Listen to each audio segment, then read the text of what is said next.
Well, hello everybody.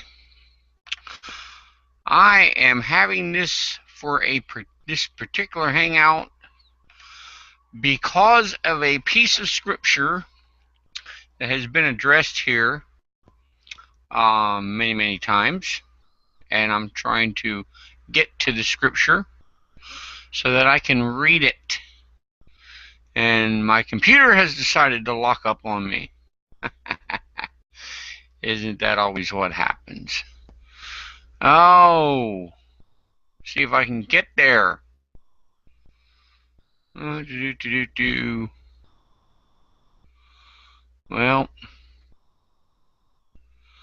I'm trying to get there, folks. Well, now I can't get to it. Okay. Anyway. Yep. Okay, I finally found it. 1 Samuel 15. 2. Thus saith the Lord God of hosts. I'll give you an opening here in just a bit. I guess I ought to do that first, huh? Yeah. So this is the teacher, and I think admins should be in here. I think I see his avatar there. But good evening, everybody, and a lot going on here. Okay. As a matter of fact, I can hear the fire alarm. You might be able to hear it. I live just enough close to town to where I can hear the alarm. And I don't know if the mic's picking it up or not. But anyway, so the situation is there's a lot of discussion about the morality of God based on 1 Samuel 15:2, where the Lord says, he says, thus saith the Lord of hosts, I remember that which Amalek did to Israel. Now how he lay in wait for him in the way when he came up out of Egypt. In verse 3 it says, go now and smite Amalek and utterly destroy all that they have, and spare them not. Slay both man and woman, infant and suckling, ox and sheep, camel and ass. Basically, they were supposed to kill all the dogs, the cats, the mice, everything. I'm just throwing all that stuff in there. It's not mentioned there, but I just throwing it in there for the fun of it. But they were supposed to kill everything, and I've heard a lot of discussion about how, shall I say, I've heard a lot of people say, well, couldn't there be a better way to do this, to where they wouldn't have to have all that bloodshed and all this kind of stuff? Well, no, there wasn't a simpler way. I've heard a lot of people say that, and by the way, I went to invite particular atheists that I believe can have a civil conversation, and I may have to mute my microphone just for a second to holler to my son. He's actually in a different room for a change than I am in. Normally he's sitting either over there on a chair, or he's over there at the table. I've had a long day, folks. And then I come home and I ate, and then I took a nap, and now I'm waking up. That was really not a smart thing to do, to take a nap, but I did. Okay, I know not everything I do is smart. Like, take a nap at this time of day is not smart. Okay. Anyway, so the situation is that I wanted to have particular atheists in here because I believe that they could add to this thing, and they know how to have a civil conversation. And by the way, I do have rules for my hangouts, so if anybody decides to come in here into this hangout, you got to follow the rules, folks. I like things smooth, you know what I mean? I like them easy going. Okay, so anyway, here we are. Here we go. Why is it, and why is it that God could be just, okay, and moral in slaying Amalek?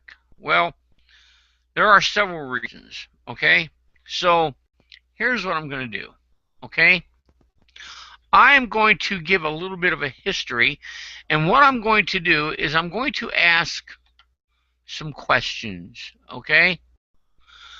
And the questions that I'm going to ask has to do with the history. So really, it might just be one question, but why? What happened? Okay, I guess there's more than one question. Why did God do it? What was the history? I mean, did somebody make God mad? Obviously. I don't know. Okay. So, or at least what I'm saying is some people would say, I don't know. Well, let's take a look.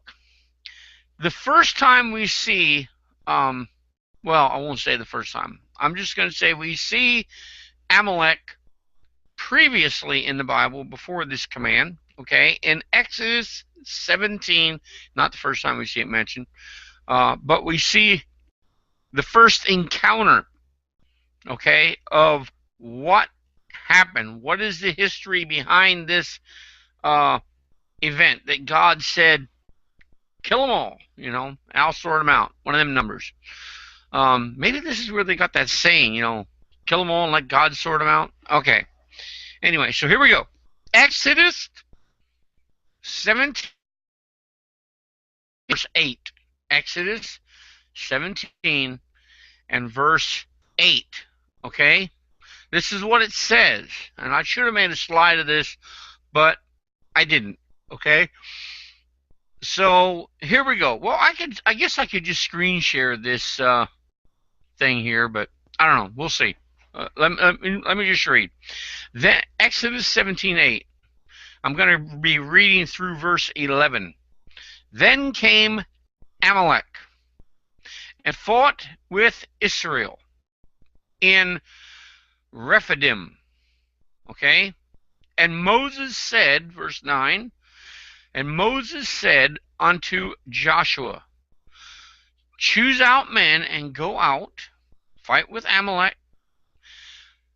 Tomorrow I will stand on the top of the hill with the rod of God in my hand. So Joshua did as Moses had said to him and fought with Amalek. And Moses, Aaron, and Hur went up to the top of the hill. And it came to pass, verse 11, when Moses held up his hand, that Israel prevailed, and when he let down his hand, Amalek prevailed. So, here's basically what's going on at this point. Book of Exodus. In case you don't know, Exodus is the book of the Bible that talks about God leading his people out of Egypt, and first they're going to go to Mount Sinai. They're going to come down. Let's see, the way I always have to do this in kind of reverse. Here's a map. Here is like the Mediterranean. Right here is Egypt. They would come down out of yeah, I can't even think now the exact Goshen. They would come down to where all the little rivers are. They come down, and then they cross over a bunch of little stuff. Anyway, they go all the way across the Sinai Peninsula. Now, a lot of people think that the Red Sea is way up here that they cross, and then they come down this little Sinai Peninsula, and they go down to the bottom. But I don't believe that was Sinai. As a matter of fact, when Moses had fled Egypt before, he went to the land of Midian. So over here's Egypt. Okay, over here's Egypt. Here's the Sinai Peninsula. You come down. You got to cross over another body of water, and then and by the way, that's where they crossed the Red Sea. And then you have the land of Midian, and there's a big mountain right there, and it's got a black top on it, but you got a big mountain over here, and that, I believe, is where Mount Sinai is. So they got to come down over here, and they're coming across, they're finding a way across over there, and they're working their way to Mount Sinai, because this, okay, is on the way to Sinai, because it's not until Exodus chapter 20 that you have the Ten Commandments. So they're kind of getting to Sinai yet, but they're kind of still going a long way around about it, in a way, you might say. So, but they're coming out of Egypt, okay? But they're leaving Egypt and they're going to Sinai, okay? Now, with that being said, as they're on the way there, because they temporarily stop at Sinai on their way to the Promised Land, okay? They got to get some direction as far as they got to get the Ten Commandments. They're going to have to get the 613, which is 603 more. And then commandments, and then they're going to end up heading north and going up to through Kadesh Barnea, and well, then they end up, of course, out in the desert, wandering around for 40 years, and then up they go across Jordan, and then they start the conquest under the leadership of Joshua. Okay, but it's still under Moses. And here, Amalek, here's the children of Israel doing their little thing, going along, and here comes Amalek, gets his army, and comes after an unprovoked attack, okay, to fight with Israel. He has no reason to come after Israel. Israel is just going over where they're going to. They're, yes, it's probably 6 million people out there in the desert, just moseying along. But the bottom line is, here comes Amalek with his army, and they decide that they are going to take out, or at least attack, Israel. Now, that is what's going on. That is what has happened in the past, okay?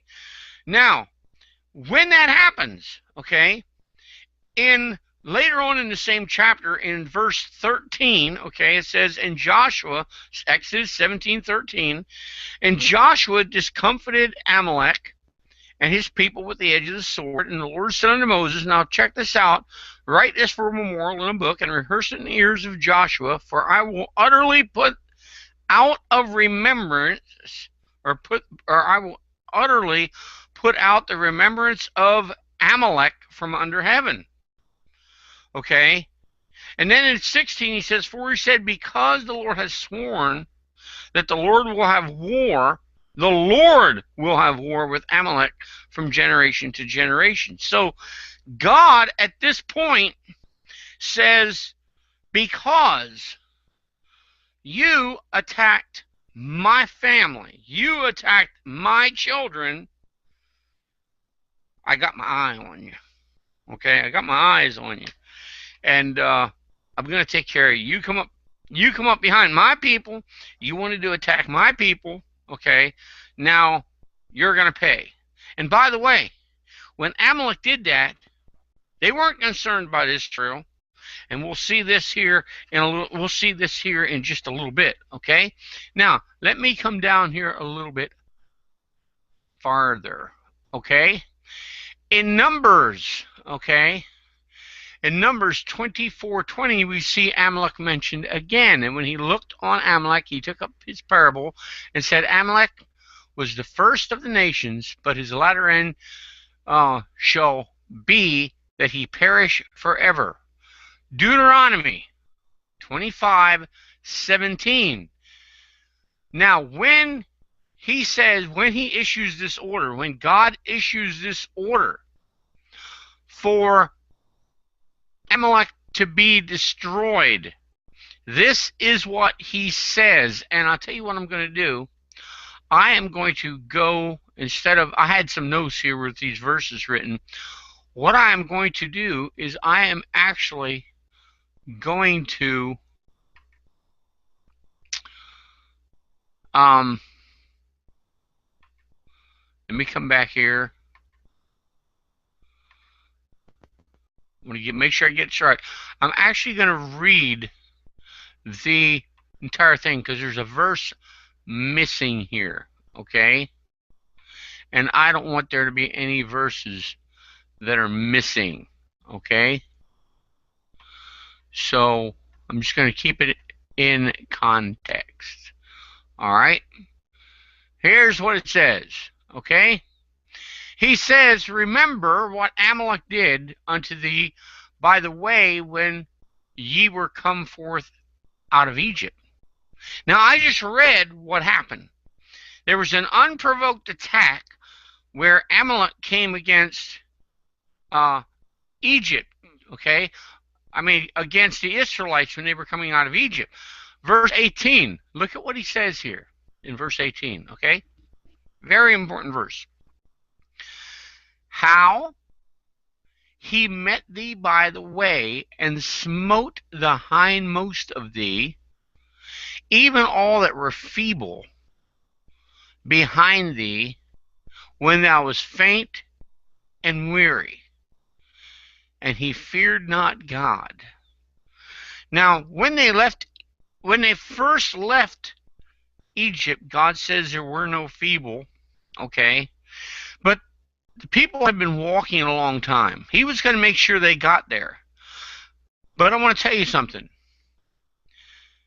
Amalek was watching. You know, when you're on a long, when you're walking, and you're walking, and you're walking, you get tired. And some of these people were getting tired. No, they could still make the trip, but they were getting tired. God was going to take care of them. But here's the bottom line. Amalek did not fear God. And Amalek said, oh, check this out. You know what? These guys, they've been in Egypt. And you know what? We can take them out. Whatever possessions they have, we can just kill them all. They're just out here wandering around, you know.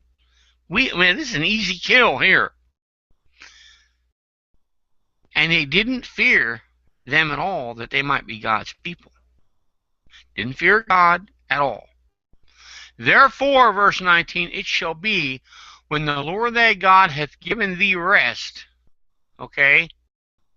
He says, from all thine enemies round about in the land which the Lord thy God giveth thee for an inheritance to possess it, that thou shalt blot out the remembrance of Amalek from under heaven, thou shalt not forget it. Now think about this. Here we are in the book of Deuteronomy. Moses is doing a recap, if you would, for everything that has happened to them on the way.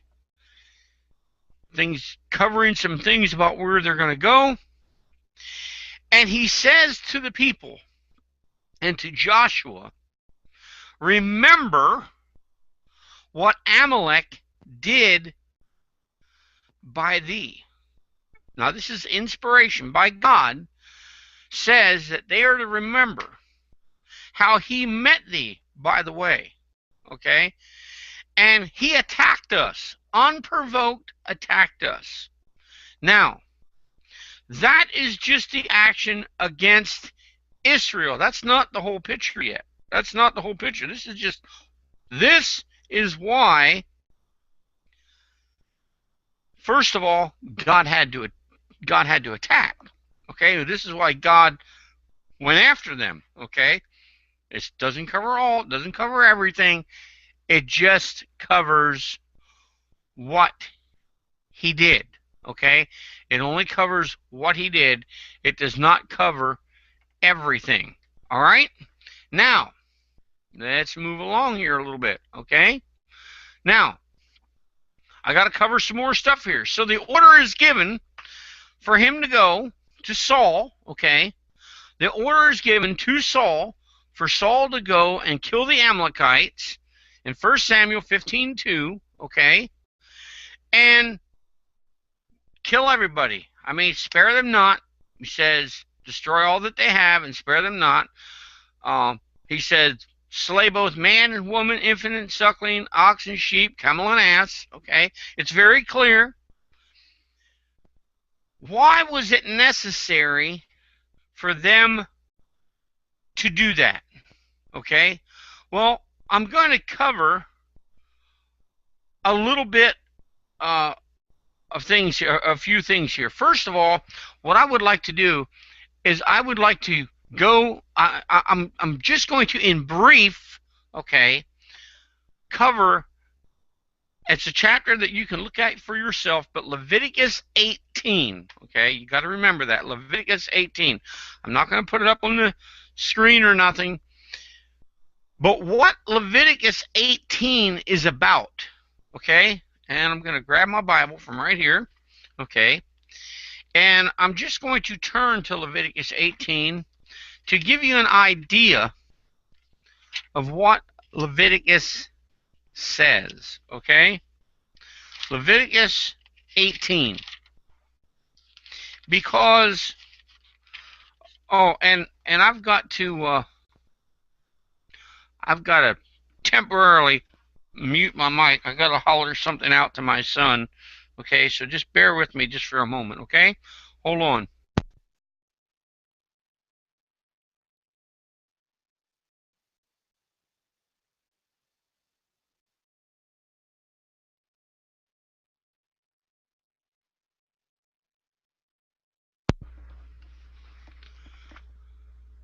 All right. We are back on, I think. Okay, now, Leviticus 18.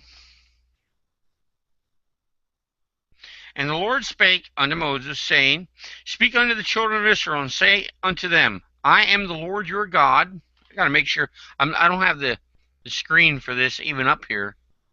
I'm looking at something completely different, okay? So I just wanted to make sure that I was on there, okay? Speak unto the children of Israel, and say unto them, I am the Lord your God. Now, this is what's important about this 18th chapter of Leviticus, by the way, okay?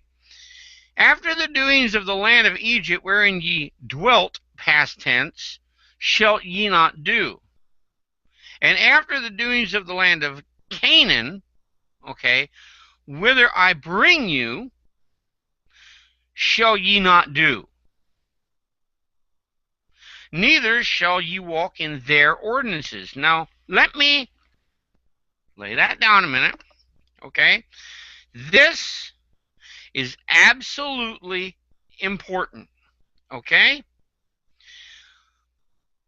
The reason this is important is that this chapter right here, Leviticus 18, covers, it's got 30 verses, and it covers a whole list of abominations which God says, okay, caused the land to spew the Canaanites out. The Canaanites and the other people that were in the land. For example, are you ready here? Okay. He says here,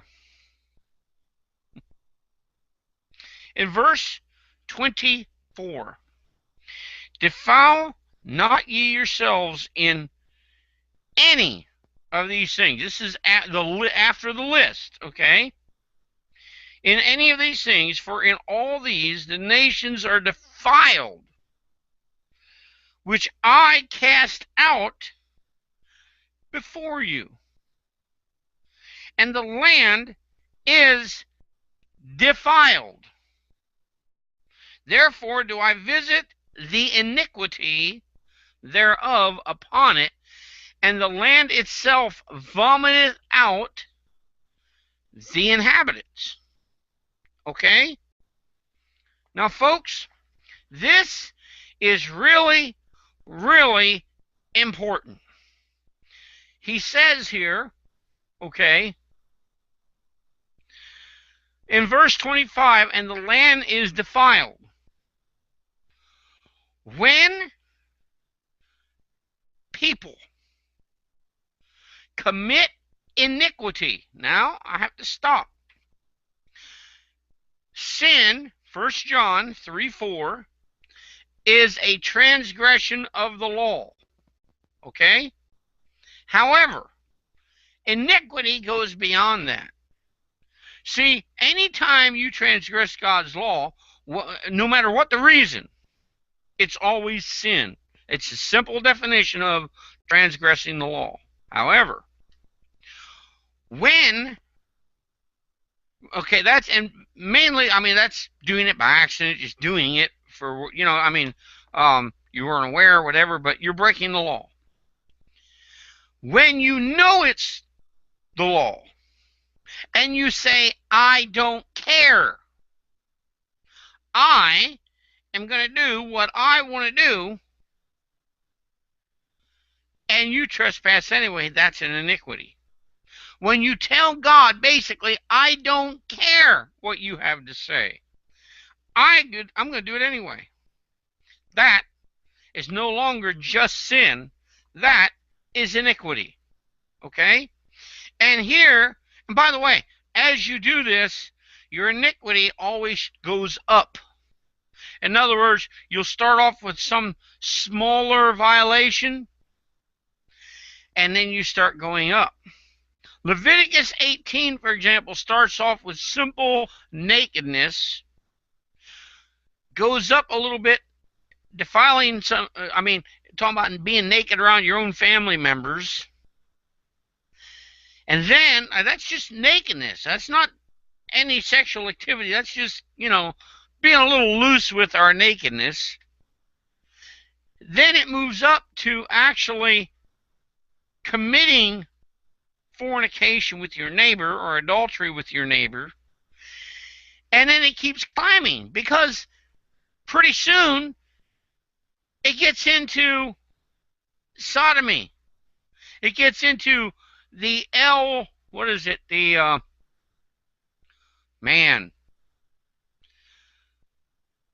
I can't even think of what all the letters I'm supposed to use. I guess LGBT, is that what it is? Being gay and being a lesbian and all that. Guess what? Hey, God says that's the second last thing you can do as far as an abomination. That's almost the top of the ladder. And then there's one higher, and that's bestiality. Okay? Now, when you're committing these acts of sin and you're climbing the ladder, getting further and further deeper into rebellion against God, okay, as you're doing this, you're polluting the land. Now, when Noah, for example, came off the ark, God established human government and the death penalty, okay? And he said, whosoever sheddeth man's blood, see if I can get that real fast, okay? Turn back here to the book of Genesis. Zippity-doo, well, I didn't go back far enough, not even when I first grabbed it. Let me go way back here to like Genesis 10, okay?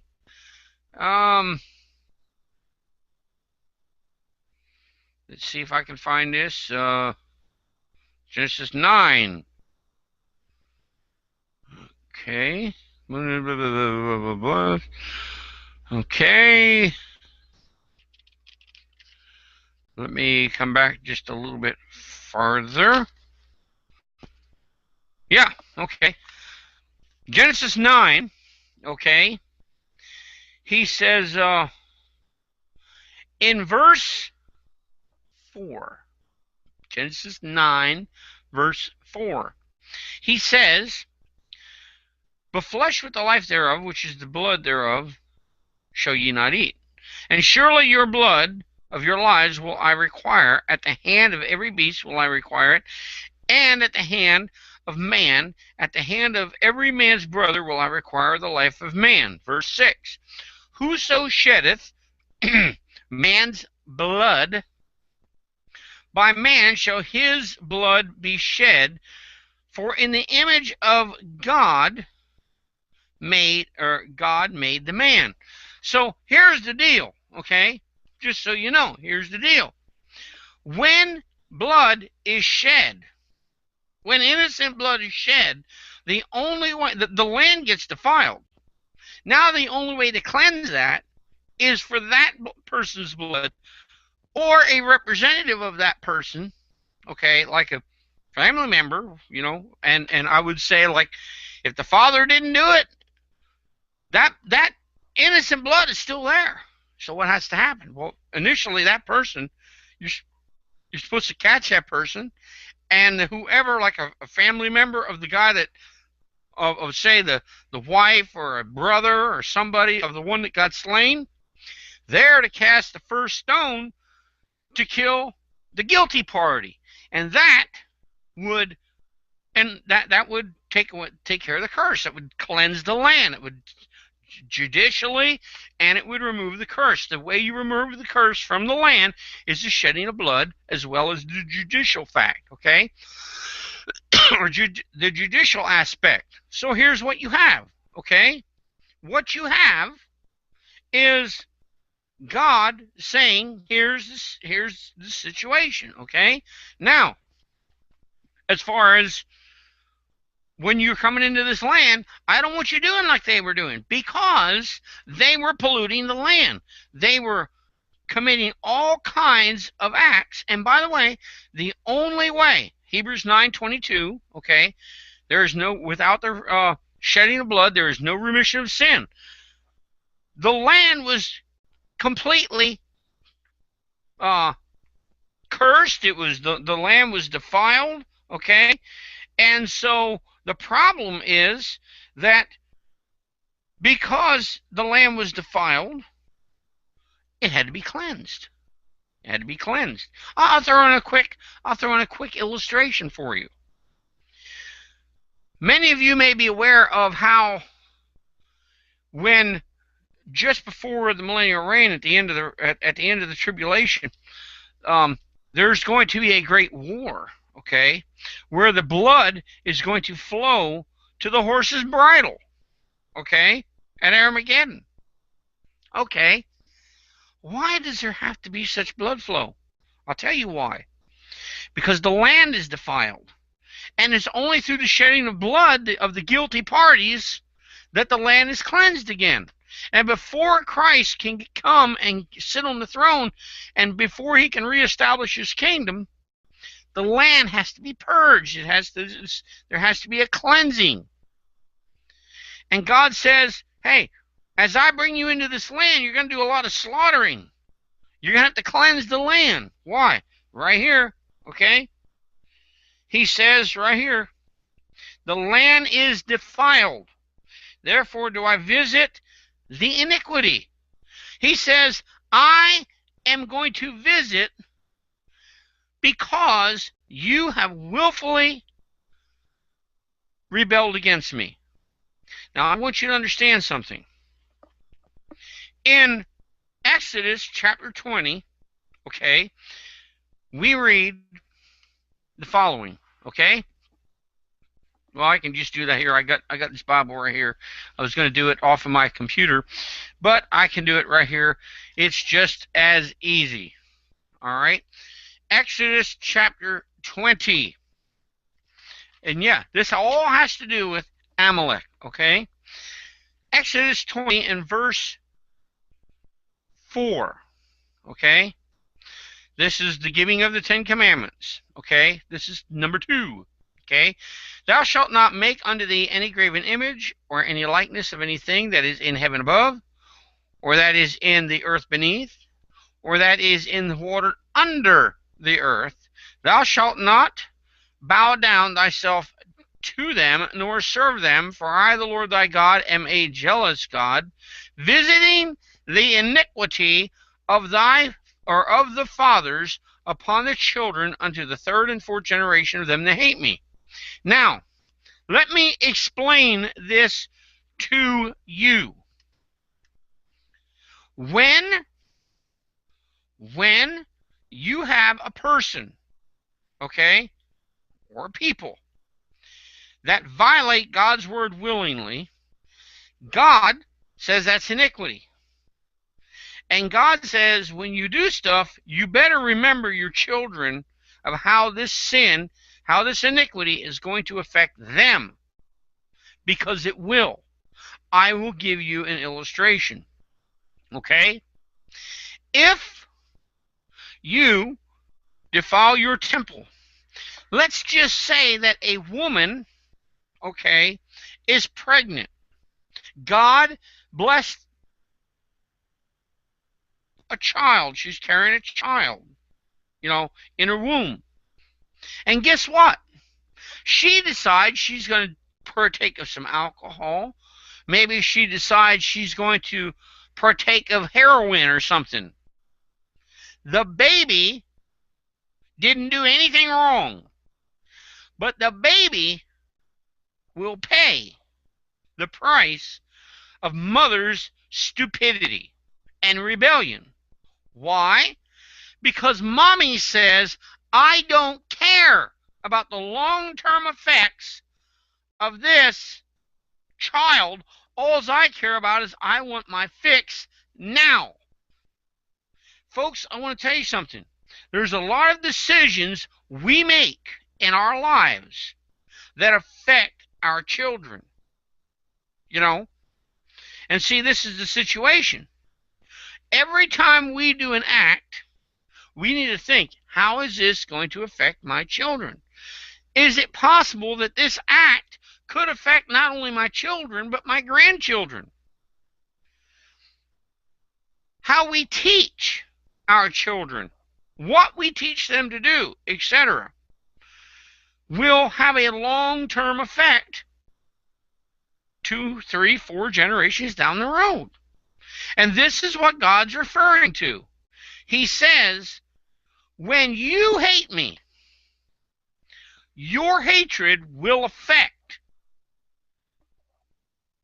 your children, their children, their children, and so forth, because you will set the platform mostly for what they believe and what they do, how they conduct themselves. Because children have a way of following in the footsteps of their parents, at least to some degree. So if you decide up one day and get angry and say, so then you start living your life in hatred towards God, and you express that to your children, there's a really good possibility that you're going to pass that hatred from you to your child, to your children. And then they're going to pass it to their children. The point is that once that hatred is passed, it takes an active action to turn away from that hatred. And I want to tell you something. When you're wound up and you're in hatred, it's hard to stop what you're doing and say, you know what? This ain't the smartest thing I've ever done. Maybe I should turn around and not be full of hate anymore. Man, hatred goes from generation to generation. It's like the fight between the Hatfields and McCoys. You get a hatred going, and then somebody says, by the way, what was this battle about anyway that's been going on for the last 100 years? And somebody says, I don't even know. I just know that we've hated each other as long as I can remember. I know, I said that in I didn't say remember. I just said that on purpose. Like, I don't even remember. That's the way it is, folks. That's the way it is. That's the way it happens. Okay? You say, well, what does all this have to do with God's morality? Because God gave the commandments. And listen, when Noah got off the ark with his 3 sons and their wives and his wife, the 8 of them, they all knew God. So if God wasn't being taught, it's because somebody got mad at God. Ham, God said, cursed be Canaan. What happened? They were going to be servants of their brethren. And that came true when the Israelites came into the land of Canaan. The children of Ham ended up serving his brethren. And that was the fulfillment of the curse. Okay? Now, the problem is, not only were they going to serve, but here's the other issue. In their rebellion because of Ham, they had grown to hate God. And they had, not only had they grown to hate God, but they were beginning to do all kinds of wickedness, all kinds of abominations. That's why we have Leviticus 18, because it gives this big laundry list of abominations going on where they were defiling the land. So here's the situation. You have them in the land, okay, some of these were Amalek, okay. You had these people in the land, and they were committing iniquity. They were polluting the land to start with. Here comes the Israelites along on their way, okay. They weren't even going into the promised land yet. They were on their way to... Amalek comes out and says, targets. Yeah. Sick 'em, boys. And they went after them. They come up there behind them, the ones that are kind of lagging, the ones that are kind of tired, and say, hey, man, here's some easy prey. You know, we'll kill them, we'll take what's theirs, and we'll just waltz right up through this tired group. Well, God didn't think that was so funny. And so he tells Moses, okay, Joshua, put an army together. And they beat them back enough to where they can carry on. See, that the main objective at that point wasn't to kill Amalek. The main objective at that point was to get to Sinai, to get the commandments that they were supposed to live by as they go into the new land. But when they go into that new land, and then they get a king, then God says, well, now, here's the deal. These guys were the ones that came out against you. Now it's time for me to take care of business.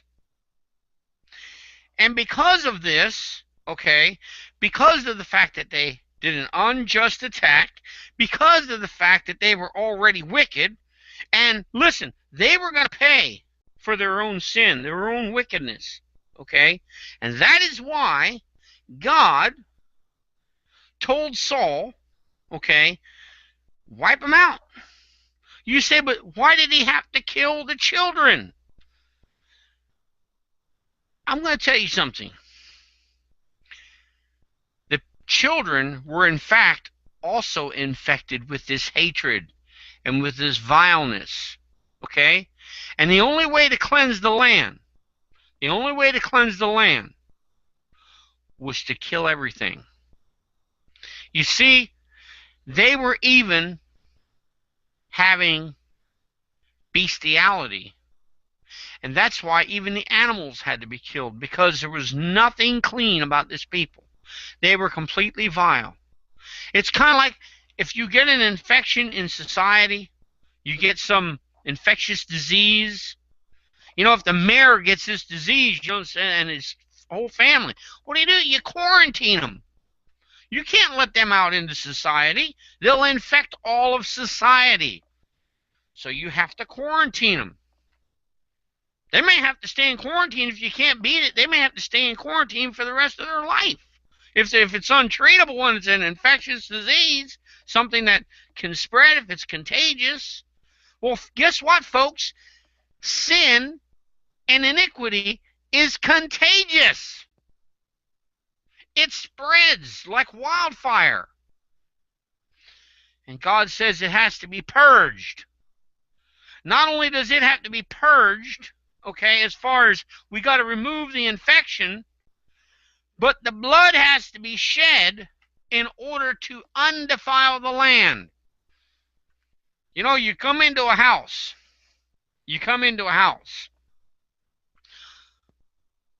I moved into a rental one time. Okay? I had left where I was living, and to be honest with you, I lost my job. And actually, I hadn't lost it quite yet, but I was in a pretty bad accident, and I couldn't work, for a little bit. And I moved. I ended up having to move. And when I did, I had to get me a rental fast, and I didn't have a lot of money left. Okay? And when I did, there was one available, and we didn't have to pay. The other people had just moved out, but the landlord didn't even have a chance to come in and clean out the house yet. So guess what? They said, well, I'll tell you what, we haven't even cleaned the house yet. If you guys want to come in and just clean the house as you move in, we'll knock, half a month's rent off. I said, okay, fine. My family got in there with, the moving truck was sitting right here. We just come in with a bunch of cleaning supplies, and the owner just told us, yeah, just put everything over here to the side, and I'll haul it away, but just clean the house up. So guess what we did? We had to clean the house out before we could move in. We didn't move anything in until we moved all that crap out and cleaned it. Had to be cleansed. That's exactly why when Jesus comes, he cleanses the earth before he sets up the millennial reign. And here, Joshua comes in as the first king of Israel. He says, now guess what? You're going to do some house cleaning. Guess what? These are some people that not only do they need to be cleansed, but they made an unprovoked attack on me. And I prophesied way back there this was going to happen. Now I'm fulfilling it. So is God just in wiping out somebody who, according to his word, is doing everything, committing all these iniquities against him? See, that's what's happening. They're committing iniquity against him. They have attacked his people in generations past. He said he would visit. He said he would do it. Now he's doing it. And the problem is, everything is defiled. The animals are defiled. The kids are defiled. And we don't need this infection getting into the nation of Israel. God says, I don't want this infectious bloodline and this curse of the fathers of the Amalekites coming into their children. I don't want that infecting my people. And the only way to stop that is clean everything. Now, folks, listen. Some people may look at that and say, I don't care. It's not justified. Well, you're not God. Okay? God understood the necessity of cleansing everything. It's just like it was necessary for my family to clean everything out of this house. Not this house. This house was spotless when I moved in here. I'm talking about the house that I had for a rental. Listen, we had to cleanse it. It was defiled. Everything in it had to go. I didn't know what had been on what and anything else. It's like, we're not gonna wipe it off and go, oh yeah, we can use that. Nope. Out it went. We cleansed it. And folks, listen. God had to cleanse the land. The Amalekites were a wicked people. They were practicing iniquity of the worst kind. And God said, it's going to be cleansed. And it's just like when a doctor finds an infection in your body. He says, you know what? We don't kill 90% of the infection. Say, them last little germs, them last little baby germs, we're just going to let them be because they're innocent little germs. No, they're not. You know why? Because when they take root, them little baby germs grow up to be big germs, granddaddy germs, you know what I mean? And they attack, and they hook on to good germs, and then they defile them, and then they spread the disease. I knew a woman, I still know her, in the Midwest, member of a church that I was in. She got cancer. She had breast cancer, but she had two huge tumors. One was the size of a baseball, and the other one was the size of more like a softball or a grapefruit. Okay? Were like almost completely gone. But you know what they said? They said, you know what? This is the doctor saying. Now, the doctor was a Christian, but the doctor said, you know what? You guys have been praying. This is miraculous how this has gone down. But he says, you know, I'll tell you what. Here's what I have learned. The best thing to do is to go in there and make sure it's all gone. Make sure it's all dead. This woman, this woman ended up going in and they cleaned out and took out a lot of stuff in order to make sure they got it all. Now, she hasn't had as far as I know, she's been cancer free now for 4 or 5 years. But you know what, folks? They had to go in there and they had to clean it all out. It is no different with sin. It's no different with iniquity. There's going to be a lot of bloodshed before Christ returns. Oh, and by the way, man, just here in America, we have been killing millions and millions of unborn babies here in America. There's a lot of innocent blood that has been shed here in America. The land is defiled. There's going to come a day. I wouldn't be a bit surprised if some of these earthquakes that we see overseas, I wouldn't be a bit surprised if God begins to do things here where some people die. You say, well, that doesn't make God just. He could just snap his fingers and that would just annihilate everybody, that's all the guilty parties, without ever affecting anybody innocent.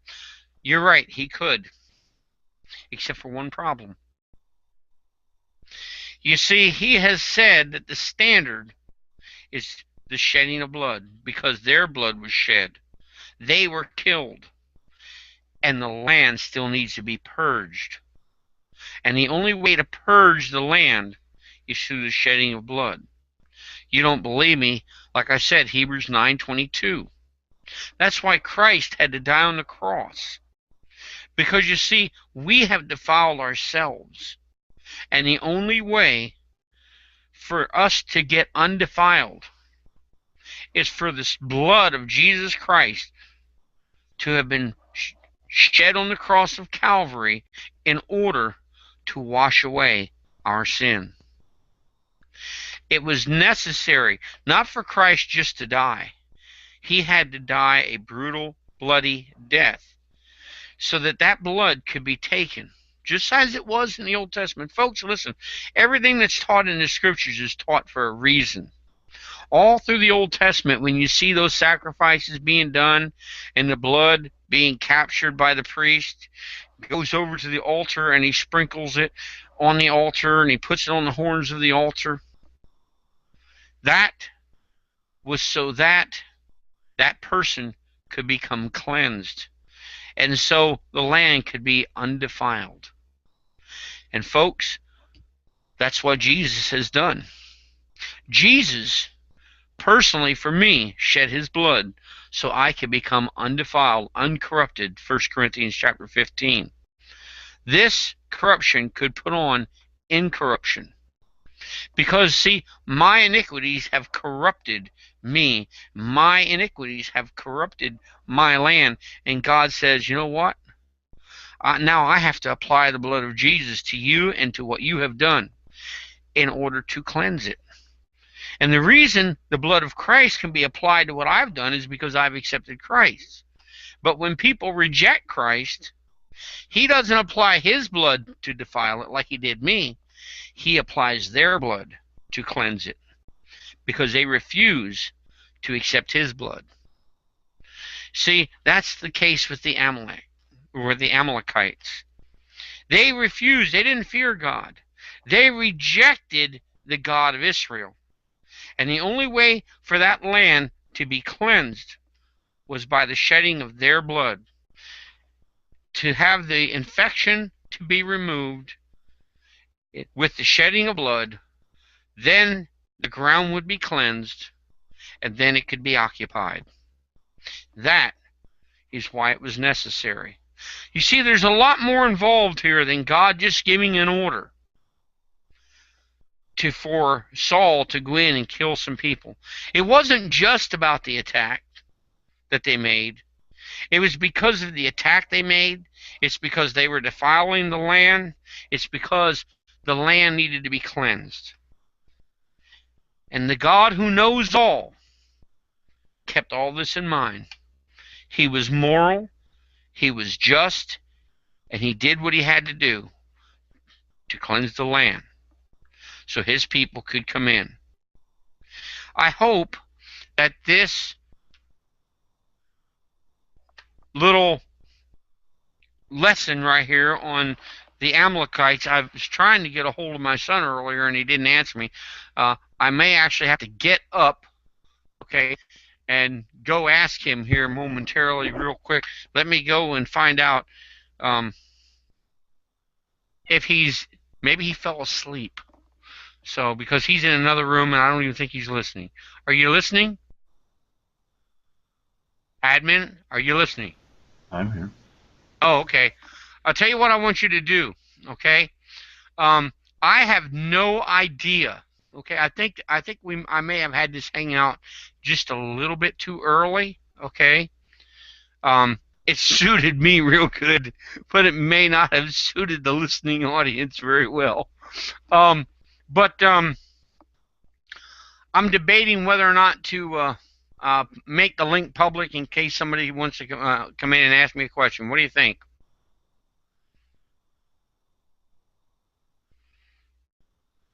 I'm talking. I believe that you have the right to make your own mind up. Okay. Well, I'll tell you what. Throw the link out there, and if somebody wants to come in, they can. I'll give it a few minutes and just talk about the gospel here for a few minutes.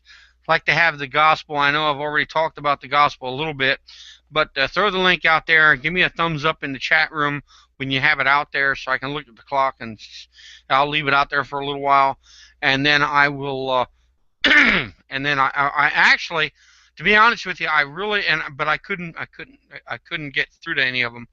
I actually wanted to invite Carlton in here, and I wanted to invite Hogtie and a few others, atheists, in here to discuss this, and I couldn't get a hold of any of them. And yeah, in case you're going, why in the world would you want to bring them in on a discussion like this? Because, you know, these are actually there's a few atheists out there that I can have a really good conversation with, and I can name 5 right off the top of my head. Hogtie, I can have a discussion with him anytime. He's he's an atheist, but you know what? He is a civil atheist. As far as, you can have a civil conversation with him. Carlton, you can have a civil conversation with him. Xbox, you can have a good conversation with Xbox. Sokka, I can have a good conversation with Sokka. And 13, I don't know his whole name, but 13, I can have a good conversation with him. See, there's 5 right off the top of my head. As a matter of fact, I was going to invite all of them in here. And but it just didn't pan out. So anyway, and maybe they'll want to discuss this with me sometime in the future. Let me know when you post that. Put it up, or just say it's there in the side chat or something when you post that. So it's already out. Okay. Now, one thing I'm going to say, positively godless. Okay. Okay. Yeah, I've seen you before, and you normally have a very civil tongue. And I did not mean not to add you. You're relatively new, and so your brain, to be honest with you, your name, excuse me, your name, not your brain, your name Here's a tongue twister here. You ready? I'm ready. Your name hasn't sunk into my brain. That's all right. My wife says the same thing sometimes. Yeah. That's bad. Hey, you want to know the worst occasions that I've ever had? Okay. What's that? Years ago. Years ago. Okay. As a matter of fact, I was still in the Marine Corps years ago. So that really tells you how far back it goes. And not to interrupt you, thank you for your service. Oh, well, yeah, you're more than welcome. I was in between. Well, no, actually, I just started my second enlistment. Okay. And I think, where did I go?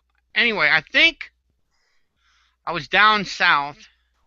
But anyway, I had gone down to, I think I had went down to Florida, and I came back up to North Carolina because I was visiting some friends, and it was over Christmas time, okay?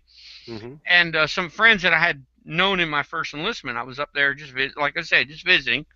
And to make a long story short, this friend of mine, this is long before I was married. This friend of mine hooks me up with this girl, okay, and says, "Hey, you guys ought to go out and get to know each other." Well, we went out to the mall. We're walking around, and I was with this girl for probably an hour and a half, and I knew her name. I was talking to her and using her name, and a friend of mine walks up to me in the mall, and Okay. I said, and I go, "Hey, how you doing?" And we're like, we're doing the old, "Hey, what's up, bro?" And I said, "This is," and my mind went absolutely stone cold blank. And I mean, I'm literally doing the. Oh. She had to help me out. Oh gosh, that would be embarrassing. You poor man. Oh, I mean, and you know what's funny? I don't remember her name now. I should. After that. Well, are you married now? Yeah, different Then woman. you don't need to remember her name now. Yeah, different woman. Yeah. There you go. I was gonna say if you were married to her and you forgot her name, that'd be a different story. Yeah. That was a few women ago. I mean, as far a few relations ago. Okay. Sure, that's all right. That's all right. But yeah, that was really So when I see your avatar looks like a few other people's. Yeah, we got to figure out our own avatar. I'm not the talented one on the show. My other co-hosts are. Have you seen my avatar? Yeah. Okay, now, hang on a second. Admin, are you listening? I think he added me, so. Unfortunately. Hey! Hey, can you do me a favor? What? Can you go into my study No. and grab my original drawing? You mean the one that's hanging on the wall that I nailed to the wall? Oh, okay. Well, in that case, don't do it. When I was in the Marine Corps, okay, he actually didn't nail it. He tacked it up there, and it's just it's old and it's delicate. It's made of cheesecloth, okay? Mm-hmm. They make the targets in the Marine Corps out of cheesecloth, okay, that they put on the firing range. Sure. They glue the paper to cheesecloth, and then they put it up for you to shoot, And I was able to get my hands on a piece about, yo wide by like that, say 2 by 3, so. And I drew by hand, okay, my avatar, okay. Oh, cool. So, hang on. So, you see that whole drawing right there, okay? Right. Well, I actually drew that, just a rough sketch, okay? And I still have it. And I drew that,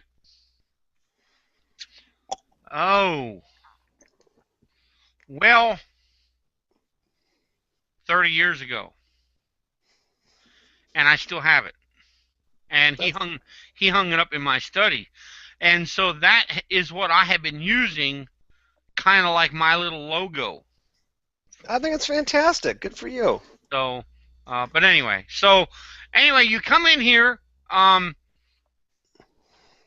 at it. As long as Rand's not in here or Pillbox.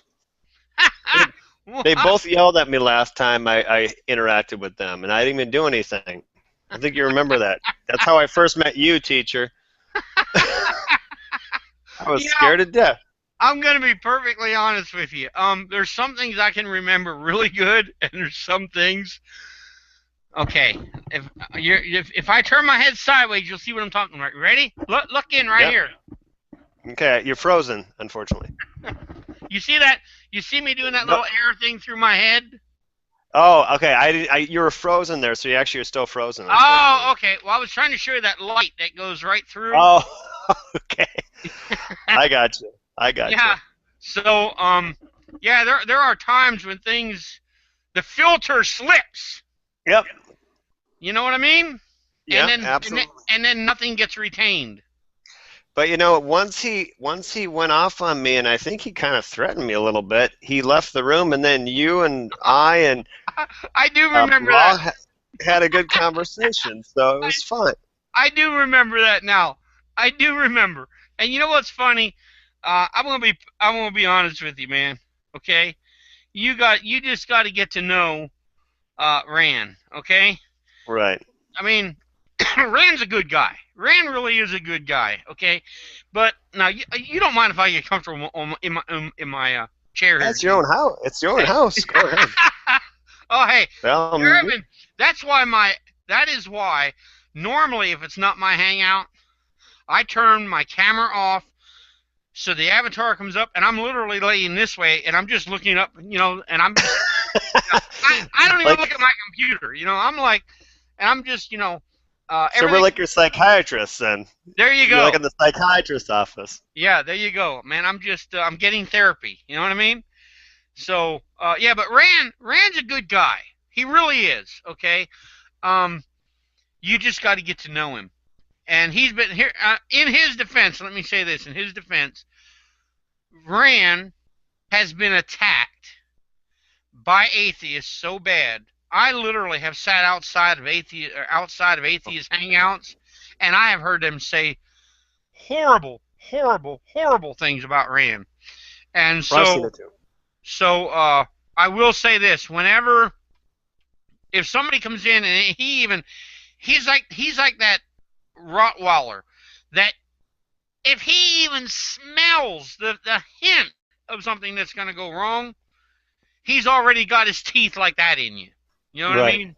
Mm-hmm. So, but that's. Now, is he coming in here? Has he been invited to this room? Actually, I just put out a general invitation. He said he might watch, but he never gave any commitment. So, no, actually, nobody gave me a commitment. Okay. So, see, I don't know how these things work with the Google Hangouts and going live. I'm pretty new. We do everything. We do our show via Skype, so we record on Thursdays and we air the show on Sundays. Okay, I'll help you out here with it in a minute. Give me just a minute. I got a text that I have to take care of. Okay? No, take care of it. I'm gonna talk to Administrator for a second. Administrator, how are you? As a matter of fact, he can walk you through that easy.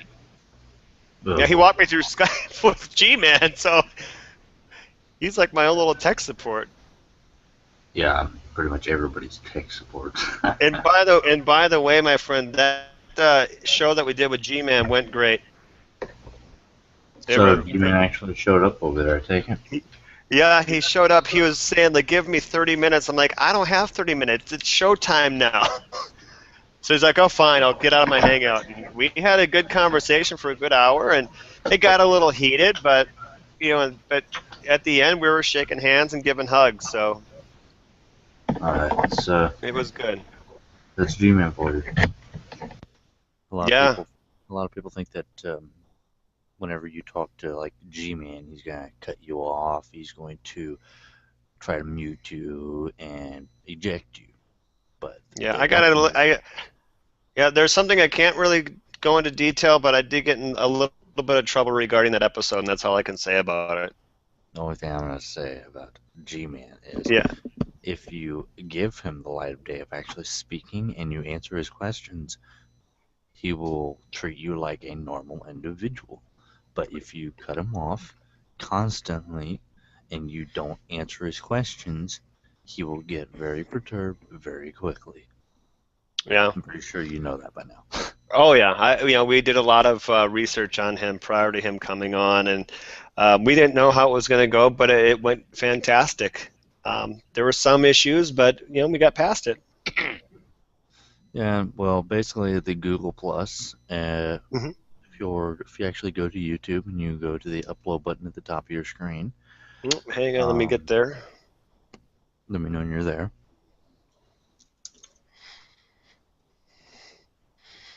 Okay, go to upload. My Hangout has turned into a technical lesson, folks. But see, I just want to show you how kind we are here at Teacher of the Bible. We will actually aid an atheist in helping him get on Google Plus. Okay, we have nothing to fear here. Okay. See, I personally. See how I did that for you? See, I, as an independent fundamental Baptist that believes in God, will help an atheist out to try to disprove God without purposely giving him permission to disprove God. So, now. Fair enough. Did you like how I worded that? I do like that. Thank you. Okay, so make sure you give me enough plugs. No plan. That's all good. All good. Just watch our show. I've already subscribed to you, so you don't have to Man, wait. the guy comes on my broadcast. We help him out, and he says, "Now you owe me to watch my show." No, wait a minute. We're helping you, dude.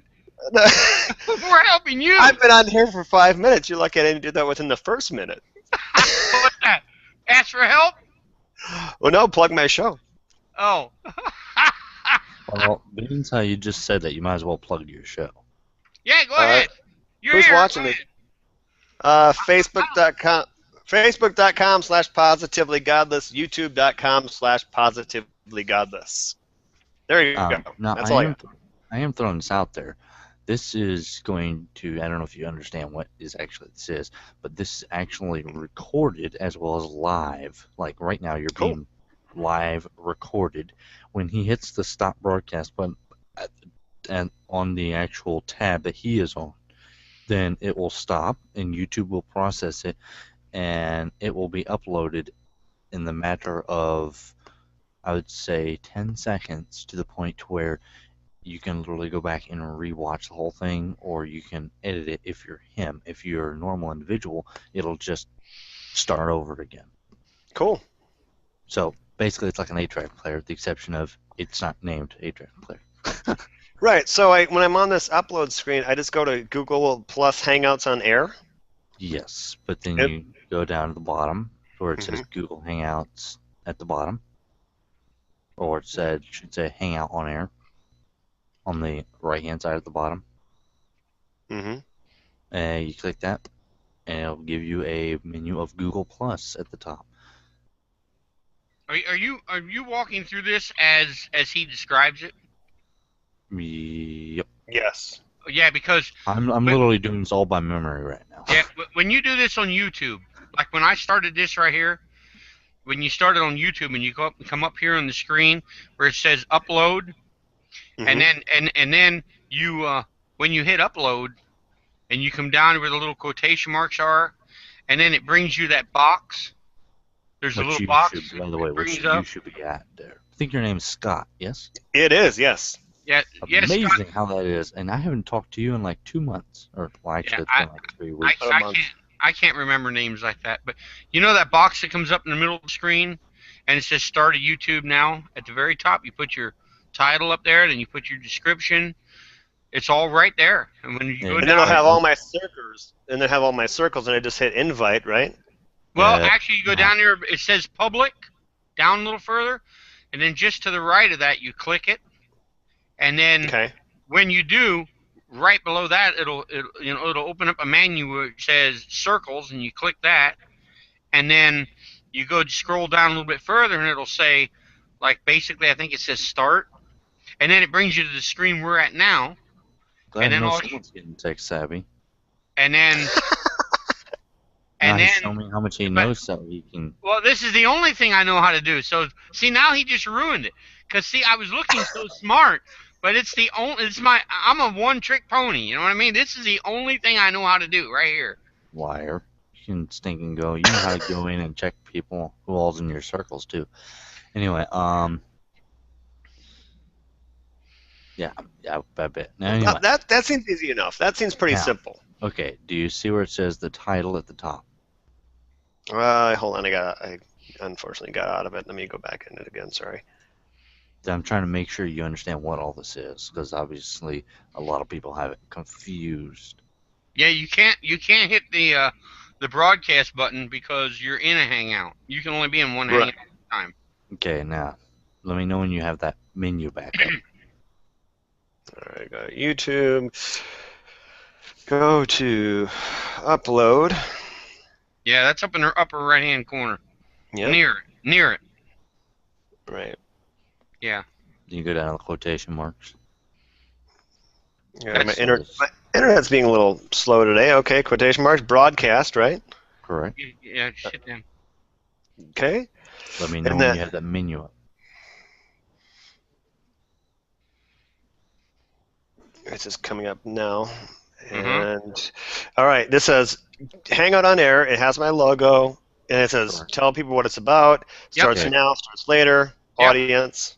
You fill all that information out. You put your title in at the top. You put the description in. You fill This it is out where going he down acts through the page. This is where he acts smart. Okay. Yeah. This is where I act smart, right? And I just simply just tell you in a nutshell. The top one's your title. The Right. middle one is your description of your video. You can click later if you're wanting to do it later, and then you can put a time limit. That's what I did today. Okay. Now, All right. then you got the circles. If you click all circles, it'll do all your circles. Or if you only want atheist to side against us, the people that are helping you right now, you can have them in your own You caught that, circles. didn't you? You caught that, didn't you, Scott? Yes, I did. So my audience has already been picked out. So what I'm So- looking at, it has everyone there who I'm following, who I'm And- friends with. Then, if you wanted to, you could go in through Google Plus and actually make a in particular circle for like just your show and Okay. like who you want to specifically invite to your show, or specifically want people to view your show, not join, just view your show in case they just so happen to never get the link or whatever. But there's all Yeah, I think what we're going to do is that we're going to do a Positively God This Live, where we're going to be doing, like, who's got questions, who's got comments, who wants to fight with us, I guess. I don't know. I think you should do a positively YouTube list so I can cover YouTube. So, anyway, Scott, you have that down now pretty much? Yes. Yep, I have it down. Thank you so much. Okay, now I want to try and swing the pendulum back in the other direction, okay? If I can. Sure. Did you hear any of the broadcasts, or did you see the I just got title? the notice right when I logged in, so it just Okay. it pinged me in. I'm going to give you the super duper condensed version, okay? All right. Basically- Reader's Digest version. Yeah, the Reader's Digest version, okay, of this Hangout. Are you familiar with, and maybe the best way to do this is ask a question, are you familiar with the commandment that God gave King Saul to wipe out the Amalekites? Not really, no. Okay. In 1 Samuel, okay, okay, I believe, okay, I'll have to look here. I have it right here. It's so much easier when you just A, use your Bible, or B, go to a note that you had prepared ahead of time. You know what I mean? 1 Samuel 15. So that was obviously the reign of Saul, okay? And he says here, 1 Samuel 15, Samuel also said unto Saul, Samuel, of course, is the prophet, okay? The Lord sent me to anoint thee to be king over Israel, his people over Israel. Now therefore hearken unto the voice of the words of the Lord. Excuse me. Thus saith the Lord of hosts, I remember that which Amalek did to Israel, how he laid in wait for him in the way when he came up out of Egypt. Now go and smite Amalek and utterly destroy all that they have, and spare them not, but slay both man and woman, infant and suckling, ox and sheep, camel and ass. Okay? Now there's a lot of people that because of that particular command that God gave to King Saul, they say that God was immoral by killing basically the women and kids and the innocent animals or whatever. What I have done up in this hangout, in this video, up till this point, not this point, the point prior to you coming in, was explaining a few things. And like I said, I'll give you the condensed version. One, the activities of Amalek were what is known as iniquities, which go beyond sins. It goes to a deliberate act, okay, against God, a deliberate act that defiles the land, which therefore then needs to be cleansed, okay. Two, they had, when Israel was coming out of Egypt on the way to Sinai, the Amalek, okay, did an unprovoked attack on the Israelites, which Moses and Joshua had to take care of. So because of this attack, God made a promise to take care of him in due time and remove his name from remembrance, as far as, he'd wipe the whole nation out. Well, what ends up happening is later, under the reign of King Saul, God actually tells Samuel the prophet to tell King Saul, the first king, to actually go and wipe these people out. Now, the reason for everything having to be wiped out is because according to God and according to God's law, Leviticus 18 I brought up, which you can check out sometime at your convenience. You just have to take my word for it at this point. Leviticus 18 has a long list of abominations. And what God says is, towards the end of the chapter, about verses 24, 25, and following, is that the reason, okay, that you're not supposed to do this stuff is these abominations defile the land. Once the land is defiled, it needs to be cleansed. And I gave an illustration of one time my family moved into a rental house temporarily, and when we moved in, the landlord didn't even have a chance to clean the house. So he allowed us to come in. We were compensated, but we came in and we had to clean the house before we could occupy it, okay? And so God basically had to cleanse the land of these people before he could do anything with the Israelites occupying their land. And so then people say, well, the children were innocent. Well, but they weren't innocent because they were defiled with the teaching of their parents, okay? And it's just like an infection. If you let a little infection grow, it becomes a bigger infection, okay? And so when you take into the account, and I gave a much more detailed description than I'm giving now, obviously, there was a lot more behind it, but God had a just cause for this entire cleansing of these people, and that's why he did it. It wasn't just, oh, hey, go wipe everybody out. And so I actually was going to invite some people in here who have some, who I believe have some knowledge on the subject, just none of them were available. And so you're the first person who showed up. Okay. Am I the only one here? Are there people watching? Well, somebody's watching, but you're the only one in here. Okay. Sometimes that happens with me. When I'm talking about a subject, I'll have people out there watching, and nobody wants, and then somebody has to break the ice. Now you're chipping at it a little bit, but Chipping at it, yeah. It hasn't been really broken yet. Yeah, I don't have a lot of time. How long do these hangouts usually last? Well, now, I scheduled this one for 2 hours, which is going to be over in about 30 minutes, but that doesn't mean I have to stop. they can go as long as 8 hours. Oh, good Lord. Yeah, and some now. We all know that because of Nadia does it all the time. Yeah, Nadia is the only person that I know of that pretty much does 8 hours after 8 hours after 8 hours after 8 hours after 8 hours, and I ran out of breath. But after 8 hours, after 8 hours, after 8 hours, and so forth, and so forth, and so forth. That's a lot of time. Yeah, Wow. yeah. Now, personally, I don't have that kind of time, so. No, neither do I. That's why I do one show a week. My wife is actually working this evening, so Oh!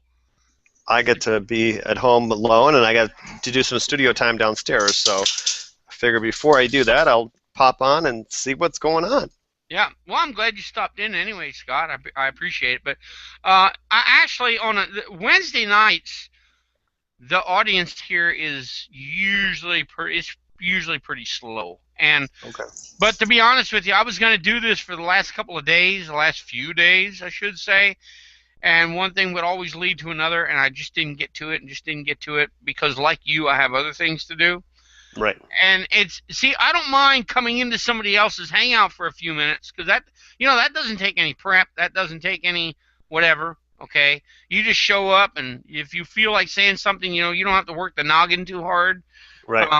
But when I don't like looking like an idiot in my own hangout. Okay, so I usually get a little prepared before I come in anyway. You know what I mean? Oh, absolutely. I definitely understand. So it's it's good advice, because we're thinking about doing like a kind of a thing live. Whatever day we do that, I don't know. Is there a day that's better than others? You said that Wednesdays are usually slower. Well, for me, they are. I mean, as far as I don't see the type of hangouts that I normally come into on a Wednesday just a whole lot. Now, a lot of Christians are in church. Now, I don't attend for the most part on a Wednesday nights, not because I don't want to. It's because the church that I go to doesn't have a Wednesday night service. Mm-hmm. And even if they did, because my schedule is so messed up, I'd probably have to leave halfway through it anyway in order to come home and try to get some sleep. Sure. So it's easy. I can actually kick back here and I didn't say this. Is this live?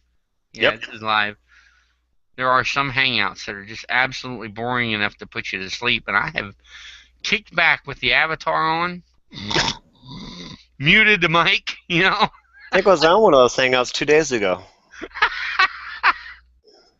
I'm not going to say names because I don't like to do that. Yeah.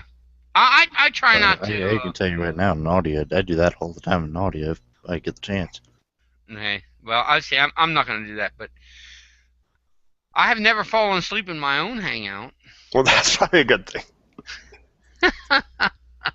So anyway, any just off the cuff comments about this that I know I gave a really quick description. You don't know a whole lot about it, or would you rather just rather wait until you have a little more knowledge on the subject? Right, I would, and because I do have to go now because I have to feed the dogs and get myself some dinner. Just take your leg and go like this. Are they big dogs? No, I have a little dog and then an average sized dog. Okay, so I have. Then just take your sock off. They've done that already. The little one has. But I got to get myself. I want to get the grill going and get some burgers in me. So, but hopefully we get to talk soon. And I enjoyed this conversation with both of you. So, Scott, thanks for dropping in. Oh, I thank you both. Have a good evening. You do the same. All right. Good night. All right. Good night. Now, as you can see, folks, we here at Teacher of the Bible at Ambassadors for Christ Ministries, we'll help anybody out. We even just helped an atheist. Admin just told him how to go put up a live broadcast. And so, listen, I know that this is Wednesday and it's kind of a bad time to have a hangout like this, but I had the time available, and I don't normally get this kind of time, but I did today, and so I did it. And if anybody watches this in the future, and decides that they want to make a comment, throw something in the comment section, and maybe I'll have a follow-up or something like that at a later time, and then we can go from there. Okay? But Hold on a second. There's one person that wanted me to actually mention their channel, and we both know who it is. There's actually a person by the name of Jonathan Coons that actually would like me to throw his channel name out there.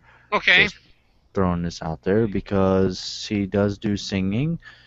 It may not be the best of the best every time, but he does do some pretty good singing for all those Christian people out there that like listening to Christian music. The link will be in the description because I will redo the link in the description.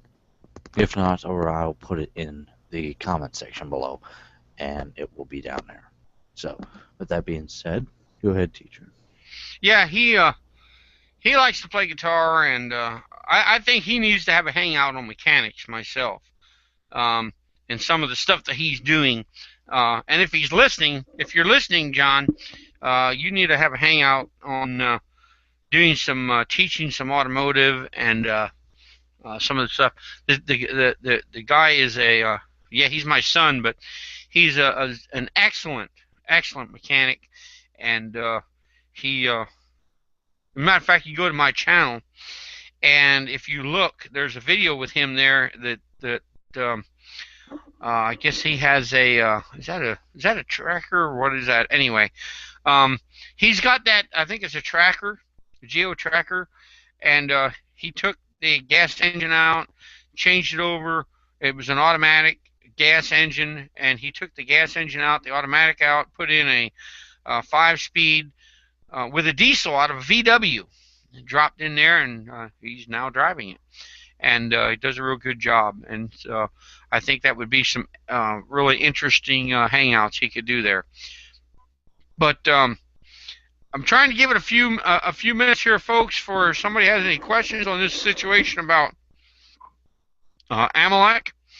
And like I said, folks, to me, it's a very simple case of the land was defiled, the people were defiled. Now, not everybody's going to agree with me. And the purpose of this tonight wasn't to have a debate, okay? It was just to have a discussion, to have a teaching time, and then possibly end up into a discussion. Because there have been many accusations made that God, in his actions, are immoral. And why couldn't God just annihilate all the guilty parties and leave the innocent parties be? Because there was no innocent party, okay? I know that there's going to be a lot of atheists out there who say, well, the children were innocent. No, they were infected, okay? They were spiritually infected with a disease from their parents called that sin nature, where they were taught and where they would grow up, and when they would find out this is what happened to my family. Folks, I'm going to tell you something. When kids grow up and they find out what happens to their parents and everything, they retaliate, okay? That's when that little innocent germ becomes a very huge infection that begins to be a problem, okay? And God knew this. He was completely aware of it. And like I said, the good side of all that is children that were innocent according to their sin, more or less, that they hadn't become infected as in they weren't infecting somebody else. The fact that they were unknowing babies at that point, any of those, when they did die, God was merciful. And by the way, that was another thing that was brought up. Let me cover here real quick. God's mercy versus God's holiness, okay? Let me see if I have to answer this right away, okay, or not. Okay. I do have to answer it.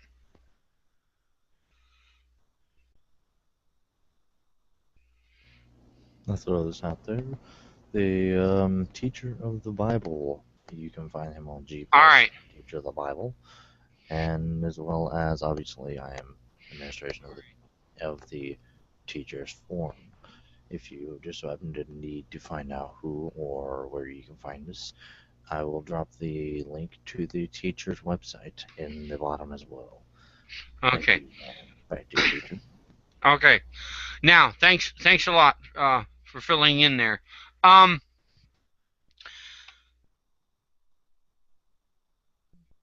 yeah, I lost my train of thought just for a second here. Mercy versus holiness. Somebody said, well, God is actually, I think they were talking more about his justice and his mercy. Well, what about this all merciful God, and how can he send people to hell, and how can he kill these people when he's and still be merciful? Okay. Well, he is merciful. He's merciful to those who obey him. Okay? When you obey the gospel, he's merciful. Okay? You see, I still deserve to go to hell. But in his mercy, okay, he saves me. In his mercy, he does not give me what I deserve. Okay? But over here is this holiness side of God. Now he's all holy as well. And holiness, purity, demands justice. Now, I have accepted the sacrifice of Jesus. Therefore, God the Father is satisfied with the payment made by his Son to him on my behalf. However, let's just say I got a person right here, and this person right here says, I'm not going to accept the payment that Jesus made on my behalf to the Father. I mean, he went to the cross. That's right. But if this person rejects that payment, then they have to pay. And there is no temporal payment for an infinite crime, because you're sinning against an infinite God. Therefore, the payment must go on forever. Okay? God, the Son, took care of that payment. It was an infinite person taking care of an infinite payment. Okay? When a temporal person, or when a person who is here now says, I accept that payment, okay, then their payment can be taken care of. Somebody's going to make this payment to an infinite God. Well, guess what? You allow God, or you Christ. He only has mercy on the people who choose him to say that, okay, because God is one brings out of calmness. Okay, I know some good people. We believe person say this person believes in Jesus Christ. They believe the same thing. We just have a difference of opinion on who did some of the choosing. Okay, but that's okay. I believe these people are, they're still believing that Christ does the saving, and that's what's important. Okay, that's the main thing that's important about this. Okay, because I don't want to get into an argument over something like that. Here and now. And besides that, I wouldn't get into an argument anyway. I believe in having discussions about things like that so we can talk about it, but there's a time and a place for that, and this isn't it. God being merciful, yes, he is. He's very merciful to those who fear him. But when you don't fear God, and you say, to you, God, his holiness demands justice. Hence, he will execute the judgment according to what he has already said he would do. And by the way, that's something God always does. God always says, this is what I will do. And then he does it. He says, if you do this, I'll do this. If you don't do this, well, then I'm going to have to do this. And that's what happens. Okay? I have to take this. Okay?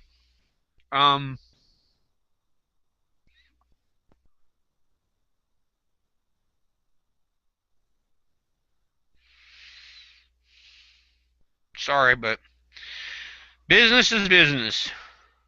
All right. Now, anyway, so I hope that kind of takes care of the mercy and mercy versus holiness. God is completely holy. He is also very and absolutely merciful. God, I can't tell you how merciful God is. If I could explain, I wouldn't be me. So all I have to do is tell you from the bottom of my heart that God is so merciful. I'd have to let you in on one more time. Sorry.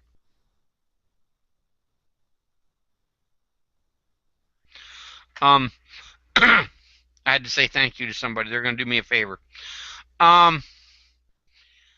Listen, I have to let you in on some things. If I was to tell you what all God has done in my life and shown His mercy, you might shake your head and say, "Wow, that's rough." But you know what? God has shown me some mercy over the years, and I serve a great God, and I depend on His mercy each and every day. Because, see, I'm gonna let you in a little secret. I know who I am. Okay, I know who I am, and God knows who I am. Okay, and thankfully, because of His Word, I know who He is, and because of the interactions that I've had with God, I know who He is. And He's a powerful God. He's a merciful God. He's a loving God. I didn't think that this hangout would go in this direction, but, you know, I wish I could sometimes not so much in word. I almost wish I could open my heart up and open my mind up to you who's listening and who will hear this, and share even some of the darkest times of my life, how God has provided and proven Himself to me. Unfortunately, it usually involves other people and other things that I just can't share. God has been wonderful. God has proven to me over and over how powerful He is, and He can do things that people will say, well, that was just a really, really, really weird coincidence. Yeah, but the only way you can get that out is if you say really, really, really, really. You can't just say, hey, that was a coincidence. You can't even say that was a weird coincidence.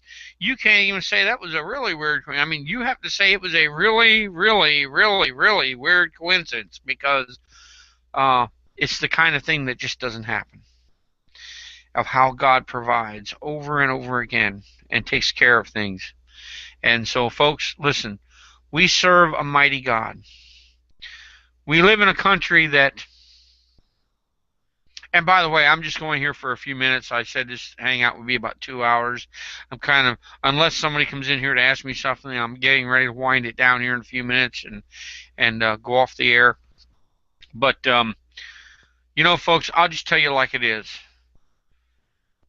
God not only loves us enough to where He came, died on the cross for our sins, but He watches over us each and every day. He takes care of us. He provides for us. I think maybe sometime in the future I'll have to break down the doctrine of salvation, okay, and how God not only saves from the penalty of sin, as in the lake of fire, hell, but how He delivers us from the power of sin today and will one day deliver us from the presence of sin. A lot of David's discussion in the Psalms, for example. Oh, hey, how you doing, Pillbox? What's up, gentlemen? I'm just listening. Yeah. God, a lot of David's talk in the Psalms when he was writing the Psalms, and talks about, like Psalm 27, when he says, the Lord is my salvation. Of whom shall I be afraid? He's not just talking about the salvation of his soul. As a matter of fact, I don't think he's talking about the salvation of his soul at all. I think he's talking about God is the salvation of he is his savior every day. He's his protector. He's his defender every day. See, the word salvation means deliverance. I mean, when Saul was chasing him in the Old Testament, because he feared David, because he knew David was going to be the next king, and he didn't want David to be king, he wanted Jonathan to be king, okay? So he sought after David to kill him. David was being delivered by the Lord over and over again, and David even confronted Saul on the very thing. And that is why David was able to write these psalms that would say over and over again, the Lord is my salvation. Oh, folks, if I wish sometimes that we Christians could have a heart that's transparent, or have a mind that's transparent, to where the lost could look into our hearts and see how we feel about our God, because he delivers us every day from the things of the world. And we live in a trying time in our world where I believe it's going to get worse for Christians. I really do. And yet, God will deliver us as he sees fit. Okay? God will take care of us each and every day as he sees fit. And it's not just a matter of God saved me from hell. He did. But God saves me from me even. I mean, because, I don't know a lot about Pillbox, for example, but I know a lot about Jack. Okay? I know a lot about Jack, and I know who Jack is. And I know Jack can be a dangerous person to himself insofar as the world. And when I say that, I don't mean that I'm a special case to myself. I mean, if Jack's flesh would do the things that Jack's flesh used to do, Jack wouldn't be a nice person. Okay? But Jack tries to be a nice person because Jack tries to let Christ shine through him. There was a day when I didn't care about Jesus shining through me because I didn't know who Jesus was. And I wasn't a nice person, okay? I was in the Marine Corps and I wasn't a nice person. I'm just going to leave it at that, okay? God, if you knew me then and you know me now, then you know that this. I may have the same face, minus the beard, but I grew that so I look different too. No, just joking. But I'm not the same person because God changed me. It's God who has been delivering me for over 30 years, and he has been my salvation, and he continues to be my salvation. Pillbox, you got anything to say on that? No, I was interested. I was hoping you were going to keep talking about the story. I read this about 2 months ago. Of course, with my ADHD memory, I remembered about 3% of it. So I was, needing you to help me out here. Okay, I take it now you're referring to Amalek. Well, yeah, I mean, it is what it is. What was the king? Was it Solomon? What was the? Okay, no. Who was the king? Who was the king? And I apologize for my ignorance. Was it who are we talking? We're talking about David. He didn't want David to be king. No. Okay. Now, as far as what I was just getting on there was here's an easy way to remember this. Okay, in the days of the kings, first you have Joshua. Okay, you have Genesis, Exodus, Leviticus, Numbers, and Deuteronomy. That is, of course, Moses taking care of all that history up to Deuteronomy. Okay, and that is the people coming out of Egypt and getting ready to go into the promised land. Joshua is the conquest, okay? Judges, the people are in the land, but there's just judges, and they really haven't even got all the land yet, but they're just kind of working on it and getting settled in and all this kind of stuff. And then you have Joshua judges Ruth, and Ruth is just a kind of a side story about how that's just a different story altogether about how her family went down into Egypt and came back up. And of course, you have the story of Boaz prior, becoming where the offspring would become king, would become David, the king. But that's a kind of a side issue. So then you get into 1 Samuel. Okay, 1 Samuel is about Saul, the first king of Egypt. 2 Samuel is about David, the second king. Okay, First Kings starts off with Solomon and then starts going into the other kings, and then you get into 2 Kings, and it continues on. But this has to do with 1 Samuel 15. Samuel, by the way, was the prophet during the days of Saul and in the early days of David. Okay, the very early days of David, and then of course it went over to Nathan, the prophet. But Samuel tells Saul, to back up here just a little bit, I'm going to give another condensed version of this. When the children of Israel were coming out of Egypt, okay, this as I said earlier in this hangout, and this has been repeated now for the third time, and that's okay because maybe somebody needs to hear it again. When the Israelites were coming out of Egypt, okay, they were on the way to Sinai. They get to Sinai, they get the commandments, or actually, God comes down in chapter 19, tells them to get ready, and in chapter 20, he actually gives them the 10 commandments. Okay, God speaks with an audible voice to the nation of Israel at Mount Sinai. Okay, now, with that being said, prior to that, on the way there, they're kind of doing the old.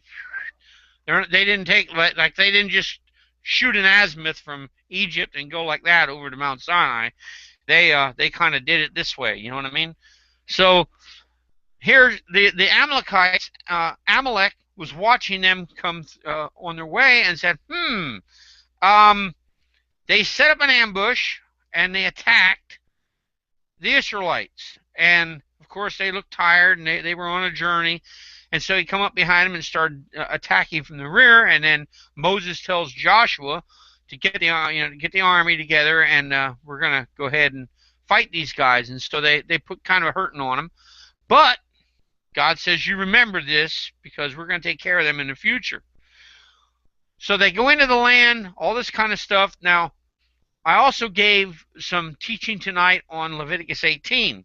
Leviticus 18, and if you want to, I don't know if you have to jot this down or whatever, or whether you watch this again to get notes, but Leviticus 18 has a list of abominations that the people of the land were doing prior to the Israelites occupying the land.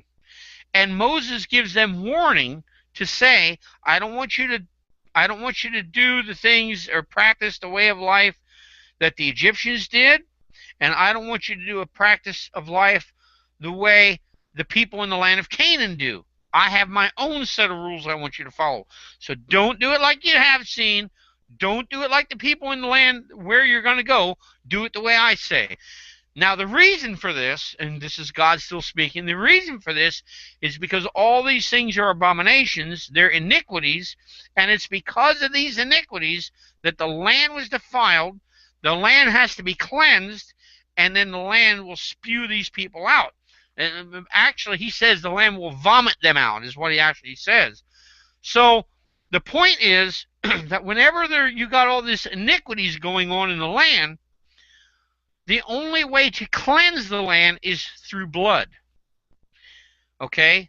It's just like Jesus had to shed his blood to cleanse us. Okay? Blood has to be shed in order to cleanse the land. If you're familiar with prophecy, in the Battle of Armageddon, okay, the blood flows to the horse's bridle. Why? To cleanse the land. Okay? All this innocent blood has been shed all over planet Earth for a long time. And before Christ can set up his millennial kingdom, there has to be a cleansing of the land. There's going to be a lot of bloodshed, okay? So that's what happens here. God says, here's a people that attacked my people.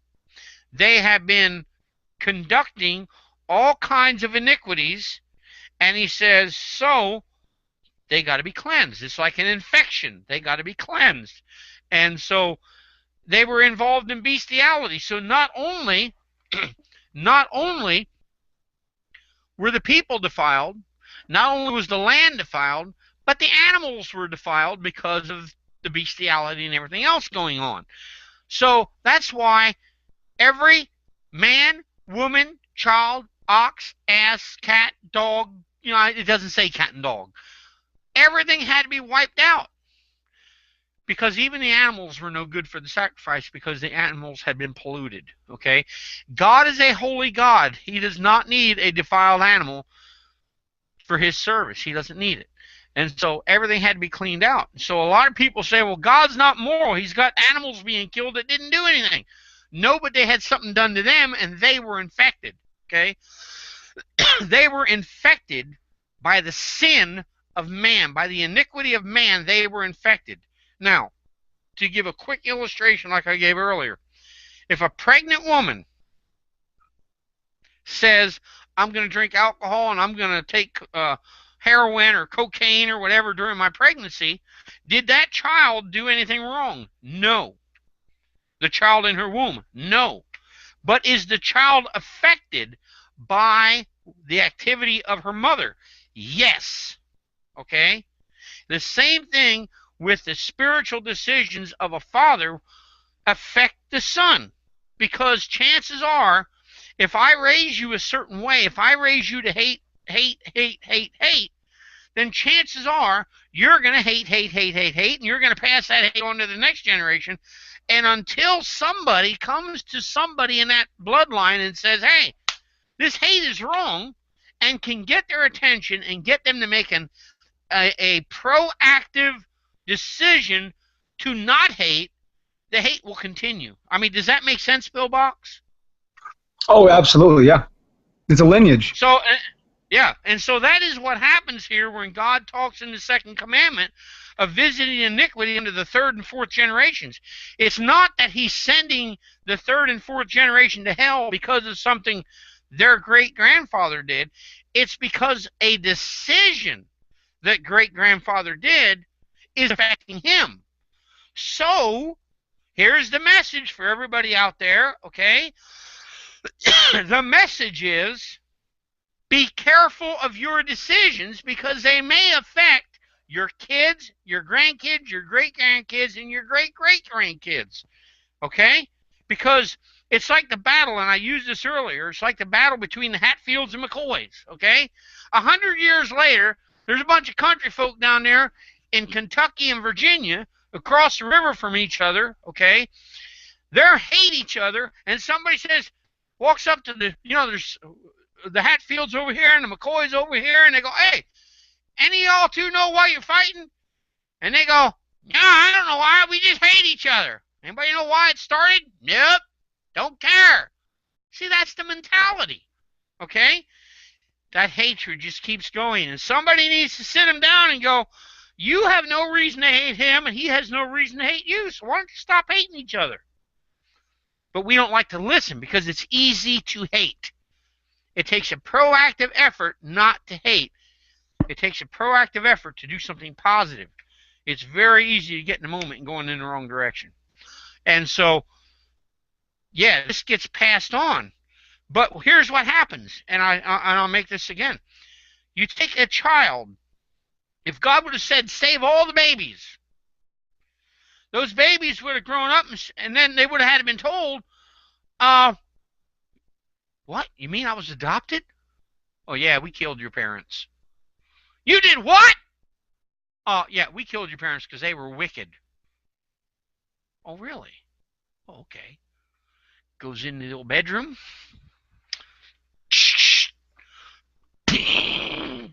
Yeah? And you're wicked too for killing my parents. Tell me that doesn't happen, Pillbox. That reminds me of the Menendez brothers. Doesn't that happen quite often? I mean, here's the deal, okay? You have perfect modern day illustrations of the exact thing that God said If I let this go, this is what's going to happen. Hence, it is necessary to wipe out the entire infection. Whoosh, gone. Now, you go in there, you occupy the land, and you do right. That's what God said to do, okay? Because he didn't want the nation of Israel, his people, to have to deal with an infection from the previous owner, okay? That's what the deal is. And people just don't get it. They go, but they were innocent. They may look innocent until they get old enough to go, and then they're not innocent anymore, okay? That's the deal. That's the deal. And so many people can't get that. Well, God's immoral. No, God's not immoral. God's smart enough to know, okay, I know for a fact there are times in our life when there are certain little things that are going on, maybe and listen, I hear about this kind of thing all the time. You know, somebody will say, well, I didn't know that I was in this relationship and somebody was doing something behind my back. Okay? You know, a lot of times the person knew it, but they just didn't want to admit it. In other words, they knew it was going on, but they just didn't want to admit it. They didn't want to have to deal with it, and they just wanted to hope for the best. But you see, God knows about it, and he does deal with it.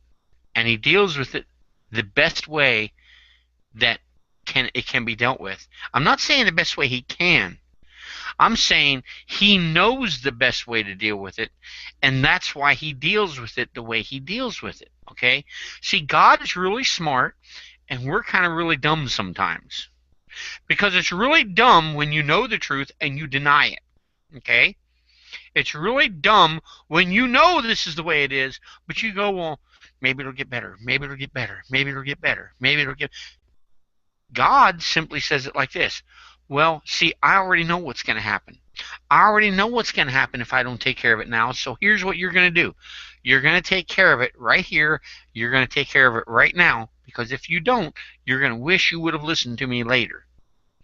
How many times growing up do our parents say to us, hey, do it like this. I'm a little older than you, okay? You know, it's really funny. Ben Carson, Dr. Ben Carson, just announced his nomination for president of the United States. Did you hear about that, Pillbox? No, I don't pay attention to criminals anymore, but tell me more. Okay, well, Ben Carson just yesterday, I think it was, just announced his candidacy for candidacy or nomination for president in 2016. One of the things he said, and I didn't listen to the entire speech, I just caught a couple pieces of it. But one of the things he said was that as he was growing up, he said his mother prayed for wisdom because she couldn't read. Basically, they were poor. They couldn't afford a whole lot. She prayed and asked God for wisdom on how to help her children. And he said, you know what? She prayed, and she got wisdom. Or at least she believes she got wisdom. He says, at the time, I didn't think it was wise at all. But he says, here's what happened. He said, she came, when we got home, she turned off the television and made us read books and made us do book reports. Tell her what the book was about. He said, as I turned off the television and as I opened up books, I began to learn. I began to see that it was not about somebody else making the decisions in your life. It was about you making decisions, you working hard, and you cutting your own path out so that you could do it. You didn't have to be the oppressed. You could be a person that makes it on your own. And that's why he was successful. Now, the point is that I'm trying to say is that when he was a kid, like he said, he didn't think that that was wise. He wanted to watch television. Mommy said, no, you're not going to watch television. You're going to read. You're going to learn to read. I can't read, but you're going to read, and you're going to learn to do it good. I remember as a teenager asking my dad, well, isn't there an easier way to do this? And my dad would say, Do it the way I'm telling you to do it. You know why? Because he'd been doing it long enough in certain jobs that we were doing, he knew that the method I was trying wouldn't work. Okay? He had been down that road and he knew it wouldn't work, so he was trying to teach me his wisdom. He already knew. God knows, folks. God is all-knowing, and he knows what will work and he knows what won't work. Okay? He knew what was necessary in this case with Saul. He knew what was necessary for his people to occupy the land. And guess what? He had to do what had to be done. Now, people look today and go, well, man, I could come up with a better solution than that. Yep. You know what I see when I look around today and I look around society? I see the results of a bunch of stupid people thinking they're smarter than God, making decisions and causing nothing but havoc. That's what I see. Oh, absolutely. It's the elitist class mentality. The easier is better always leads to ignorance and stupidity and worthlessness. Yeah. And so what you have now is you have a bunch of people that say, I'm smarter than God. Here's my plan. Oh, by the way, I know I'm going to have my political moment now, okay? My political moment. In 2007, we were told, okay, when the current administration, when the current president was running for office, he said he was going to cut the deficit in half, and later he actually said he did cut the deficit in half. Let me tell you something. The deficit was at, I believe, $10 trillion. Right, the T word now, yeah. Yeah, the T. The deficit was at 10 trillion when he took office. Do you know what it is today? It's got to be over 20. It's got to. It's over 18. It's headed for 20. Oh yeah, I think that they fluffed that and they lied to us, and it's probably really about 38. No. The point is, he said he cut it in half. Now, wait a minute. If you have a national debt of 10, and you say it's been cut in half, that would make it 5. Back when I went to school, that was half of this would be half. See? 5. Yeah, but now we're doing atheist speak, so we always go through this. Come on. Yeah, so now it's not this, it's this. There's under this sock, there's 5 toes. Okay, see, 1, 2, 3, 4, 5. There are 5 there. And that's not enough because I have to put some of these up too. See, I have to go like that. You know, the deficit isn't getting smarter. If we don't have the money, we shouldn't be spending the money. Did you know that's the way it works at my house? I'm not allowed to borrow that kind of money if I can't pay it back. I can't borrow money and then say, Ben Carson actually gave the math of how long it would take if we paid it back at a certain rate. Folks, listen, this country's in trouble financially. It's in trouble morally.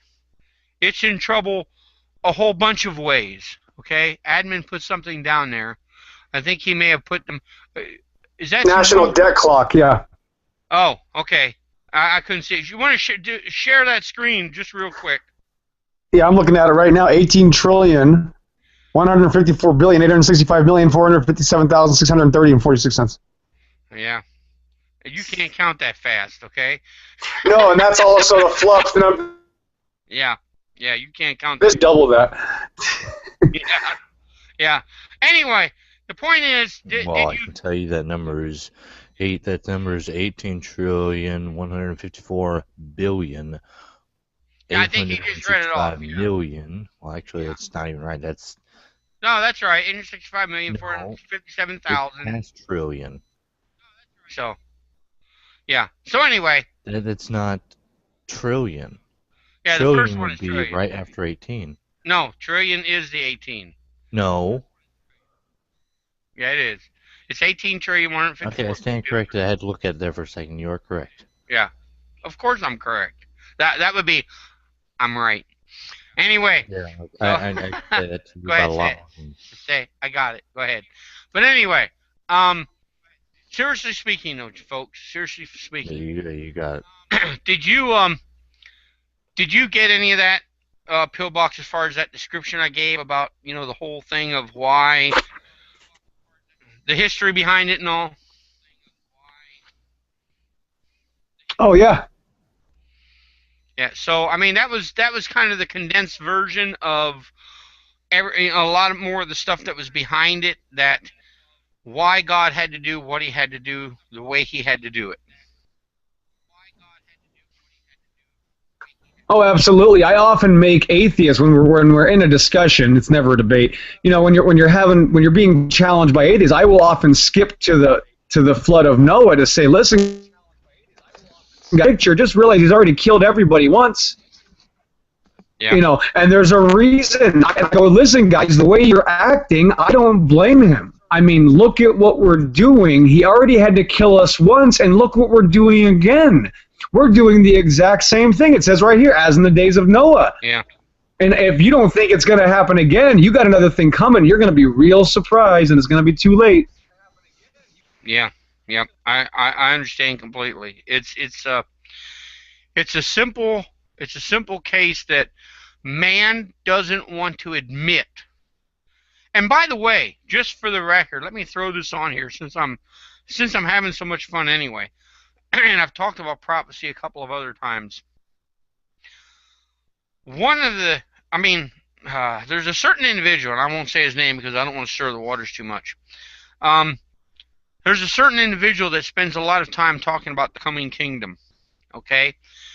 But what is the purpose of the kingdom? Well, the purpose of the kingdom is with God, with Jesus Christ himself. God himself will be on the throne in Jerusalem. Okay? Not only will God be on the throne in Jerusalem, but Satan will be bound in the bottomless pit for that 1,000 years. Okay? So here are the conditions. Are you ready? You have God coming in at the end of the tribulation, okay, and he cleanses the earth, okay? That's, by the way, that's one of the purposes of the tribulation, is to cleanse things, okay, in preparation for the coming Messiah. So he comes in, he sets up his kingdom, okay? He rules for 1,000 years. During that 1,000 years, Satan, again, is bound. So, everybody born in the millennium, when you're born, you don't have Satan, you're not Flip Wilson anymore. You can't say the devil made me do it because he's bound. You're living in a perfect environment on a perfect earth with God on the throne. Okay? There won't be, hey, where's God? He'll be on the throne. Physically, he will be on the throne. And yet, there are people who will rebel. That's the purpose, for God wants to show us how sinful we are. Because at the end of the millennium, he allows Satan to come out of the bottomless pit, to come out for a short time. And you know what happens? In that short little time, he gets an army together of all the people that don't like God on the throne. And they decide they're going to attack because they think they can beat God one last time. And God just says, you're dead. Read about the story at the end of the millennium, how he just wipes them out, just bam, with the word of his mouth. He just wipes them out. He doesn't even have to lift his pinky. It's like he's on the throne here. He's got his on the armrest. He doesn't even have to go like this. He doesn't have to go. He don't even have to do that. He just says, you're dead. He probably looks at you, he looks at his right-hand man, and he probably goes, what army? What were you saying? It's like what were we saying? it's like he turns his head over his shoulder and says, "No, don't even think about moving. Yeah, no, I don't need y'all. Just sit back. Just grab some tea, okay? Just grab some tea. Yeah, eat a donut."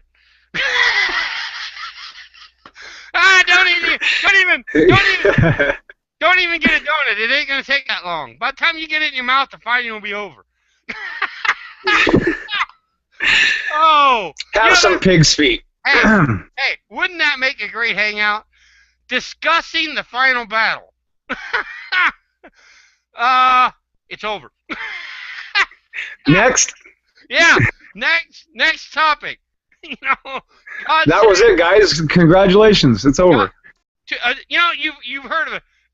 Okay, back when I was in the Marine Corps, you know, you get these guys. You know, every once in a while you'd have to get nose to nose, and you go, "This is gonna be a 2-hit fight, man. I'm gonna hit you, and you're gonna hit the floor." Listen, this is gonna be a 2-word fight. You're dead. Maybe I don't know. He might shorten it up a little bit. I don't know. I don't know. All I know. Well, they deserve it by then. If they're that evil and that stuck up and arrogant and think that they're so bright that they can take on God, they pretty much just deserve to get incinerated. So next. Yeah. Well, the point though, Pillbox, that I'm trying to get at. Okay. The point that I'm trying to get at is that you actually have God on the throne, and people still want to rebel. Satan's locked up. You can't blame it on him. Who have you got to blame it on now? Yeah, look here. Revelation, okay? Revelation, chapter 20, verse 1. "And I saw an angel come down from heaven, having the key of the bottomless pit and a great chain in his hand." You know, and by the way, I've taught on this before, and I love doing this. I really think it's just really puny. I think God has a special angel, okay? And I think he looks like Poindexter. He looks like this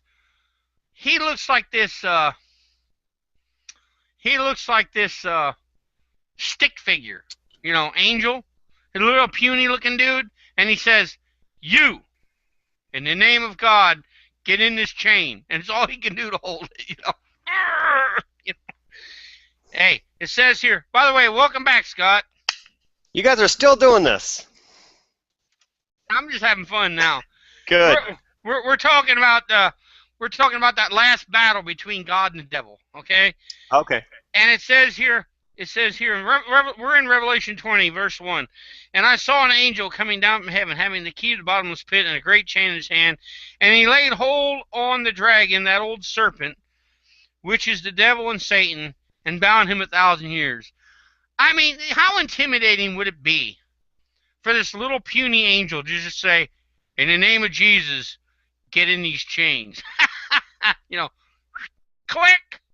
Hey, by the way, boom, into the pit you go.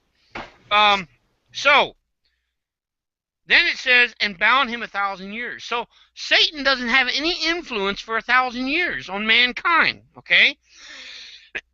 Verse 3, "and cast him into the bottomless pit and shut him up, and set a seal upon him, that he should deceive the nations no more till the 1,000 years should be fulfilled. And after that, he must be loosed a little season." Okay, just a short little while. Okay. Now, what does he end up doing? He ends up going out. Look at this here, verse 7. Okay. "And when the 1,000 years are expired, Satan shall be loosed out of his prison, and shall go out to deceive the nations." No, wait. Keep in mind, these people that he's deceiving, by the way, hello, Tommy. Hello, teacher. How are you? Oh, I'm doing just fine. I'm having fun. Revelation 20, that's where we are, okay? How bad does it have to be? God is on the throne. God is on the throne, okay? He has this perfect kingdom, okay? People are, you know, well, I don't want to get into the full thing of it, but nobody has to say where's God. He's right there on the throne, okay? He literally is on the throne, okay? it says here, Satan shall be loosed out of his prison and shall go out to deceive the nations which are in the four quarters of the earth, northeast, southwest, Gog and Magog, to gather them together to battle, the number of whom is as the sand of the sea. How in the world does Satan get this huge army out of people from planet Earth? They've been sitting in a perfect kingdom. How in the world does he get? Because people are wicked. Zombies. They don't like righteousness. They do not like righteousness. They don't like being told what to do. They don't like thou shalt and thou shalt not. They don't like that. You know what they really don't like? They don't like the fact there's a lot of people, they don't like the fact that the guy on the throne is smarter than you are. He's smarter than I am. I mean, really, that's the deal. I mean, the guy on the throne is God, and he's ruling. It says he rules with a rod of iron. Here's the thing. He knows everything. So when you come before him to be judged, I really didn't mean, no, this is exactly what you were thinking when you did it. I didn't know. Yeah, you did. I looked at your heart and I saw it. Boy, I wouldn't like that kind of judge at all. You know what I mean? I mean, if I was guilty and I walked into a courtroom and I just watched him convict some guy and he just told him every detail of every thought that was in his mind, I'd be like, dude, I ain't got a shot. I mean, where's Perry Mason? Where's Matlock? I mean, I need a better attorney. You know what I mean? Do you know who any of those guys are? Yeah, I do, and I was thinking of my favorite detective, Columbo. Oh, yeah, where's Columbo when you need him? Oh, hey, listen. Just one more thing. What? That's what he said. That's what Columbo said every time at the end. Just one more thing. Yeah. Oh, yeah. Just one more thing. Yeah. with his cigar and his, he'd be like this. He'd be like this. He'd be like this. He'd be, just one more thing. Right? Oh yeah, the dude was a shogun. I know my dad had me watch all the whodunits, when I was a child. So, I'm a little bit older than I seem. Yeah. So, but anyway, he says here, and then verse 9. Okay. Now I got to get to the point that started all this. Okay. And they went up, talking about the army. Okay, Satan and his army, and they went up on the breadth of the earth and compassed the camp of the saints about. Hey, we got them trapped now. They can't get out. And that beloved city, and fire. Maybe he just says toast. I've been saying the wrong word all these years. Look at this here. It says, and fire came down from God out of heaven and devoured them.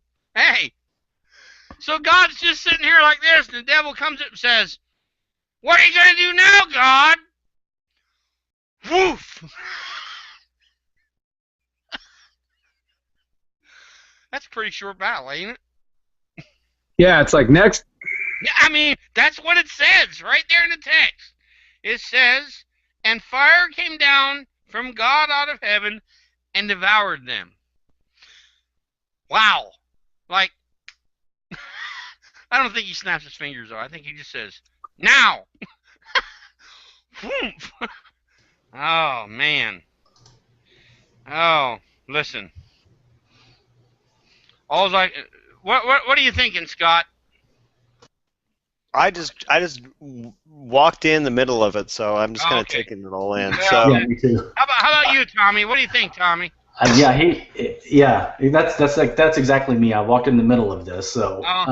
I came in to check in. I'm like, are you guys still doing this? It's still showing up, going on. I mean, what else is there to do, though, Scott? What do you got better to do? So you got a beer to drink or something? Anyway, you got to realize, guys, that God killed everybody at Sodom and Gomorrah with fire. I mean, there is a serious judgment coming for people. There, you could go to Sodom and Gomorrah today, and you can see the evidence that the temperature was above 5,000 to 7,000 degrees in that area, and they still find the sulfur balls. I don't know if God's going to repeat that style, but He's already done that once, and people don't even realize it. They have no idea that the evidence of His previous judgments are all over the world. Oh, think about that, Pillbox. I actually saw a documentary oh, 3 or 4 years ago, maybe. That some guy actually he was going around in the area where Sodom and Gomorrah was, and that's what he was doing.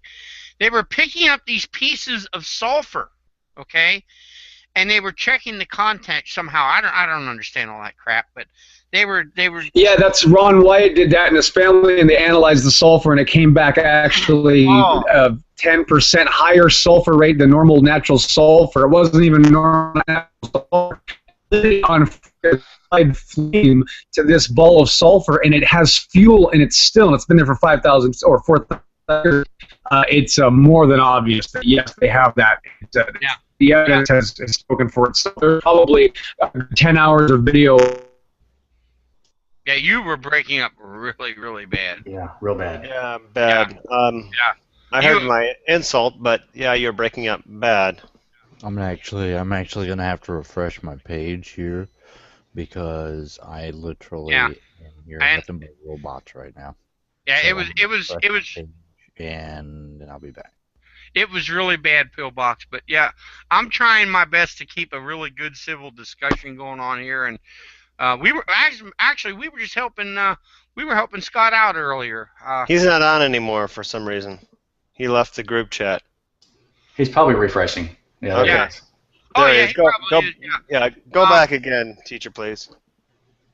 Oh, Pillbox, we're trying to keep this as civil as possible, and I'm trying to, I understand, you said something to him about drinking a beer and all that, and I understand that too, but I drink beer too. I'm just playing. I like to play with people because they're coming in asking what we're still doing here. We're talking about the Bible. I'd like to see you say that in front of God. My point is that there's evidence of Sodom and Gomorrah, and the fact that there's about 10 hours of footage that you can watch people go to Sodom and Gomorrah, pick up those sulfur balls. That's all.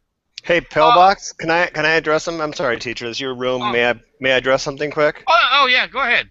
I was in this room roughly 2 hours ago or an hour and a half ago and having a nice conversation with admin and teacher.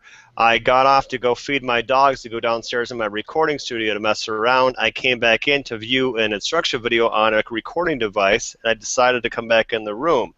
Sure, I'm having a beer. It doesn't make me a bad person.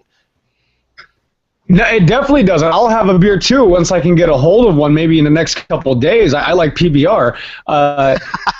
That's you want to do, great. My point is you're coming into a hangout with a Christian preacher talking to me, and you're asking me what we're doing here. I mean, if you came into a church and said that, I'm just being honest with you. I'm not saying that you're a bad guy for it. I'm saying that you got to be careful how you walk into a room with a Christian preacher's talking to me. I take this is my life is dependent on these things, guys. So, I take this 100% serious. My soul depends on this kind of thing. I try to research this stuff as much as possible. There's not a lot of guys like Teacher and his son that go through these things and go through the motions of the Bible. So he's actually a rare breed that's why I like listening to him. I understand that, respect that, but I've been in this room earlier today, so. Yeah. I don't think his intentions were anything bad, Pillbox. I really don't, because he was here earlier, and we were kind of he was trying to get some. Well, he did. He wasn't trying to. He did. We helped him out. Actually, I'm rubbing it in, Scott. I'm rubbing it in. Okay. I'm still an atheist. I like Scott. Yeah, you and I had some words, Pillbox. I like Scott. He's a nice guy. He's nice. But yeah, I don't think he meant any offense when he came in and said. I think it was more like, you guys are still here. Yeah, that's what I. One of them because. Well, I know you gotta realize, teacher, it's in my blood. God has bid me to be defensive of Christians' nature. It's in my DNA, and. Well, Break it up. That was all 90% robot. It's like I'm talking to R2D2. Yeah, I know, right? Your DNA is breaking up right now, Pillbox. Yeah, it's because I'm talking.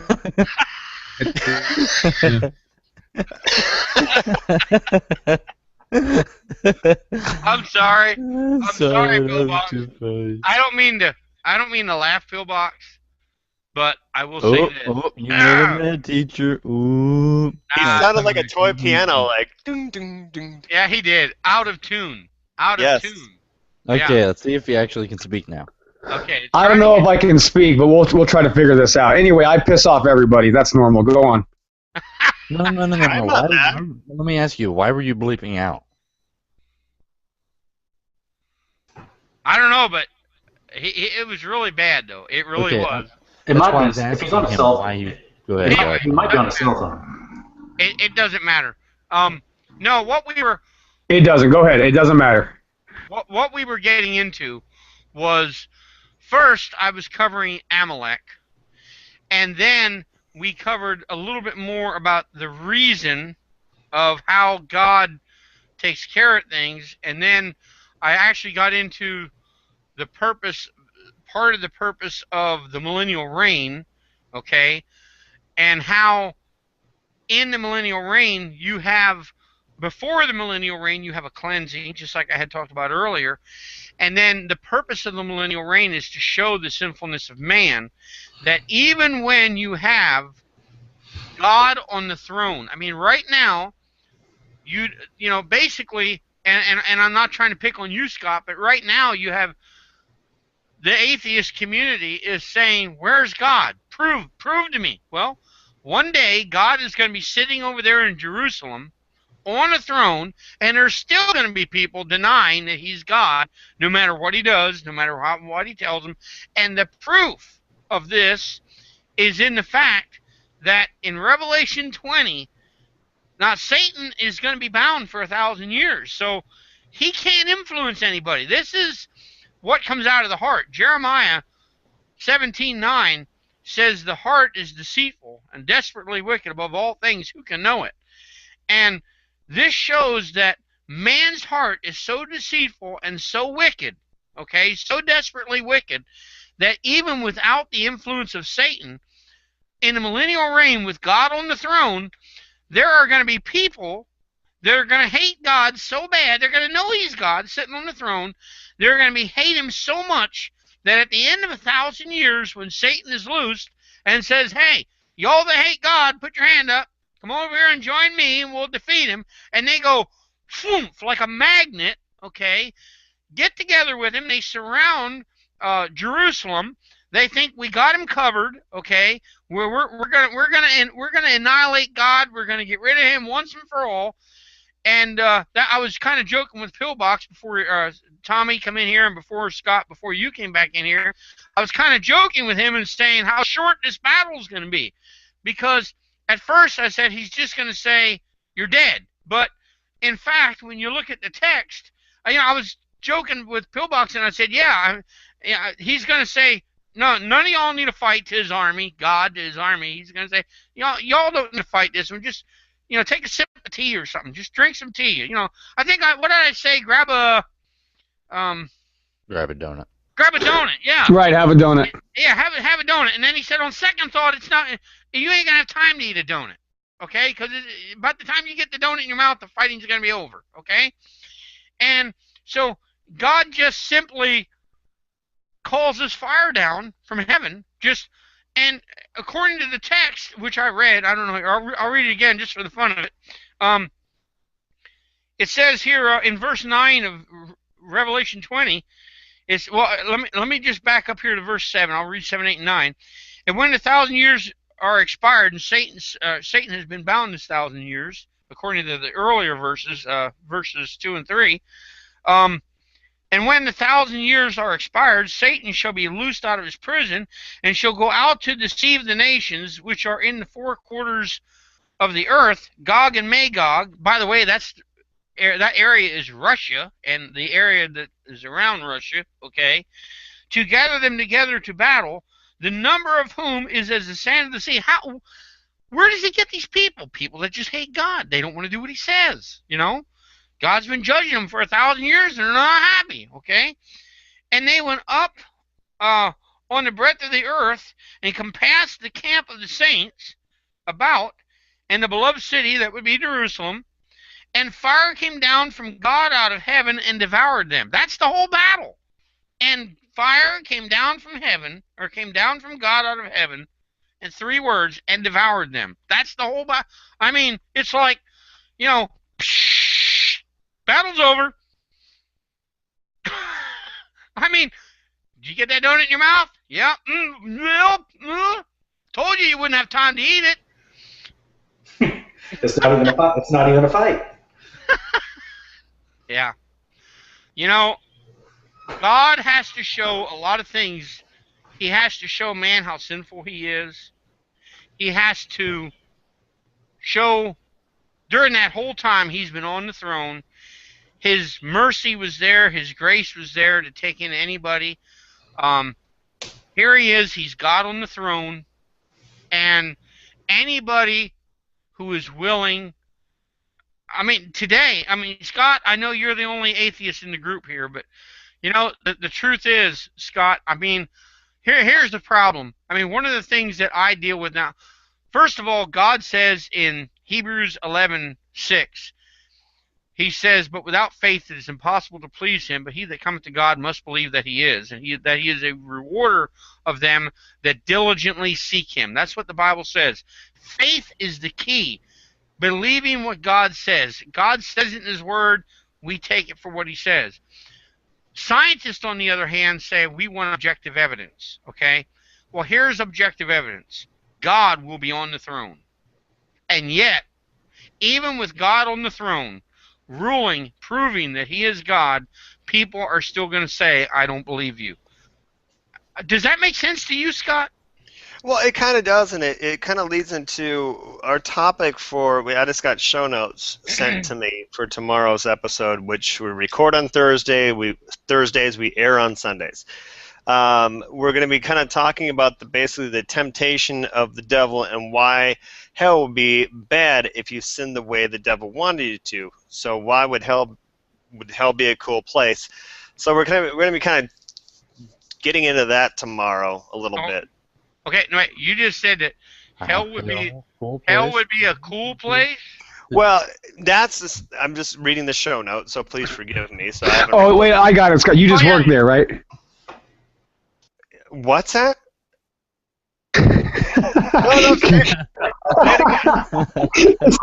I said, you just work there, right? You just work there, right? No, I'm actually one of the co-creators of the show. So, and the way our show works.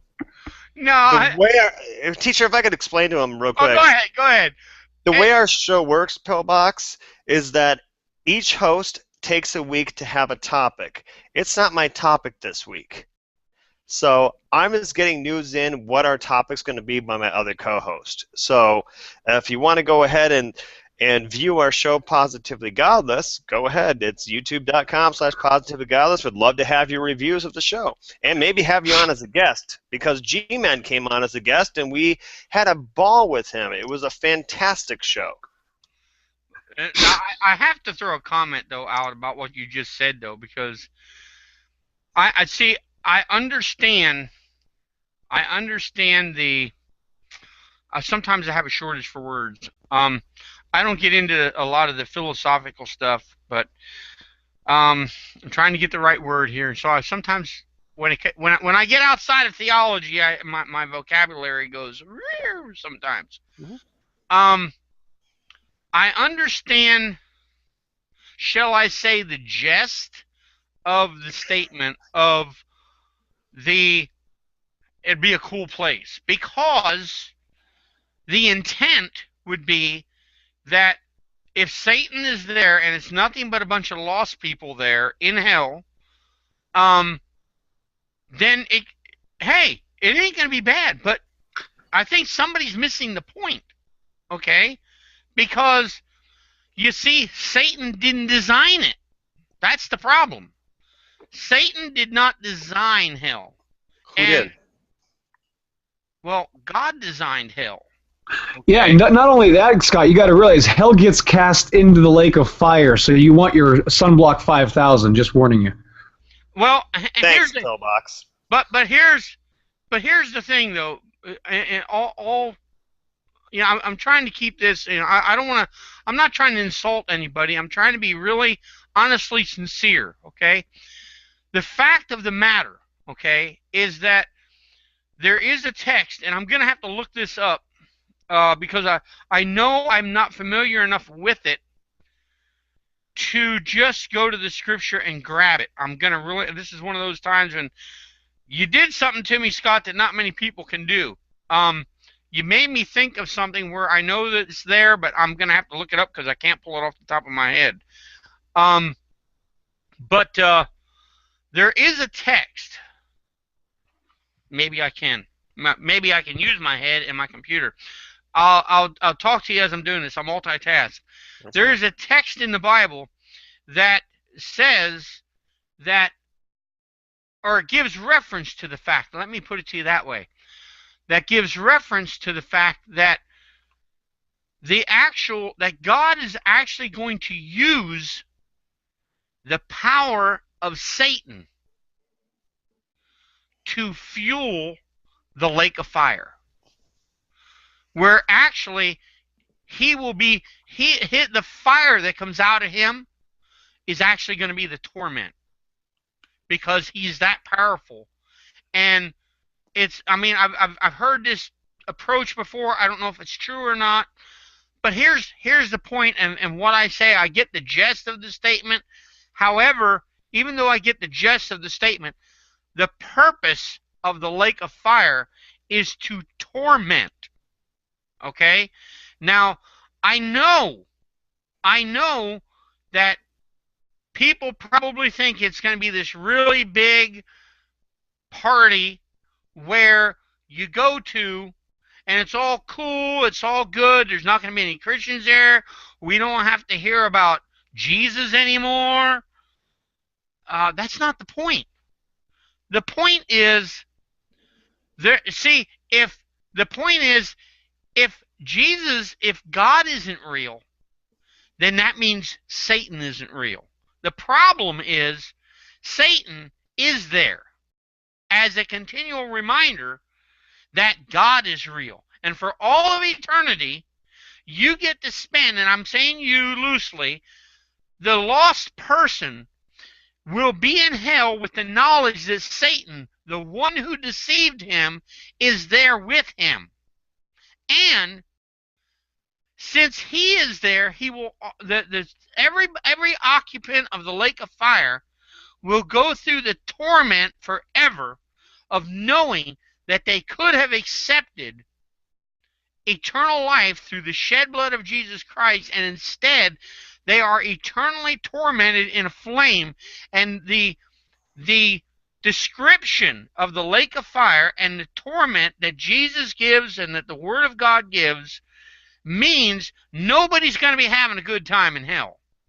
It's not going to be a cool place under any conditions, and I don't care if there's two guys that hated God, are best of buddies here on planet Earth. In the lake of fire, they got nothing to rejoice together about because they're in the same boat.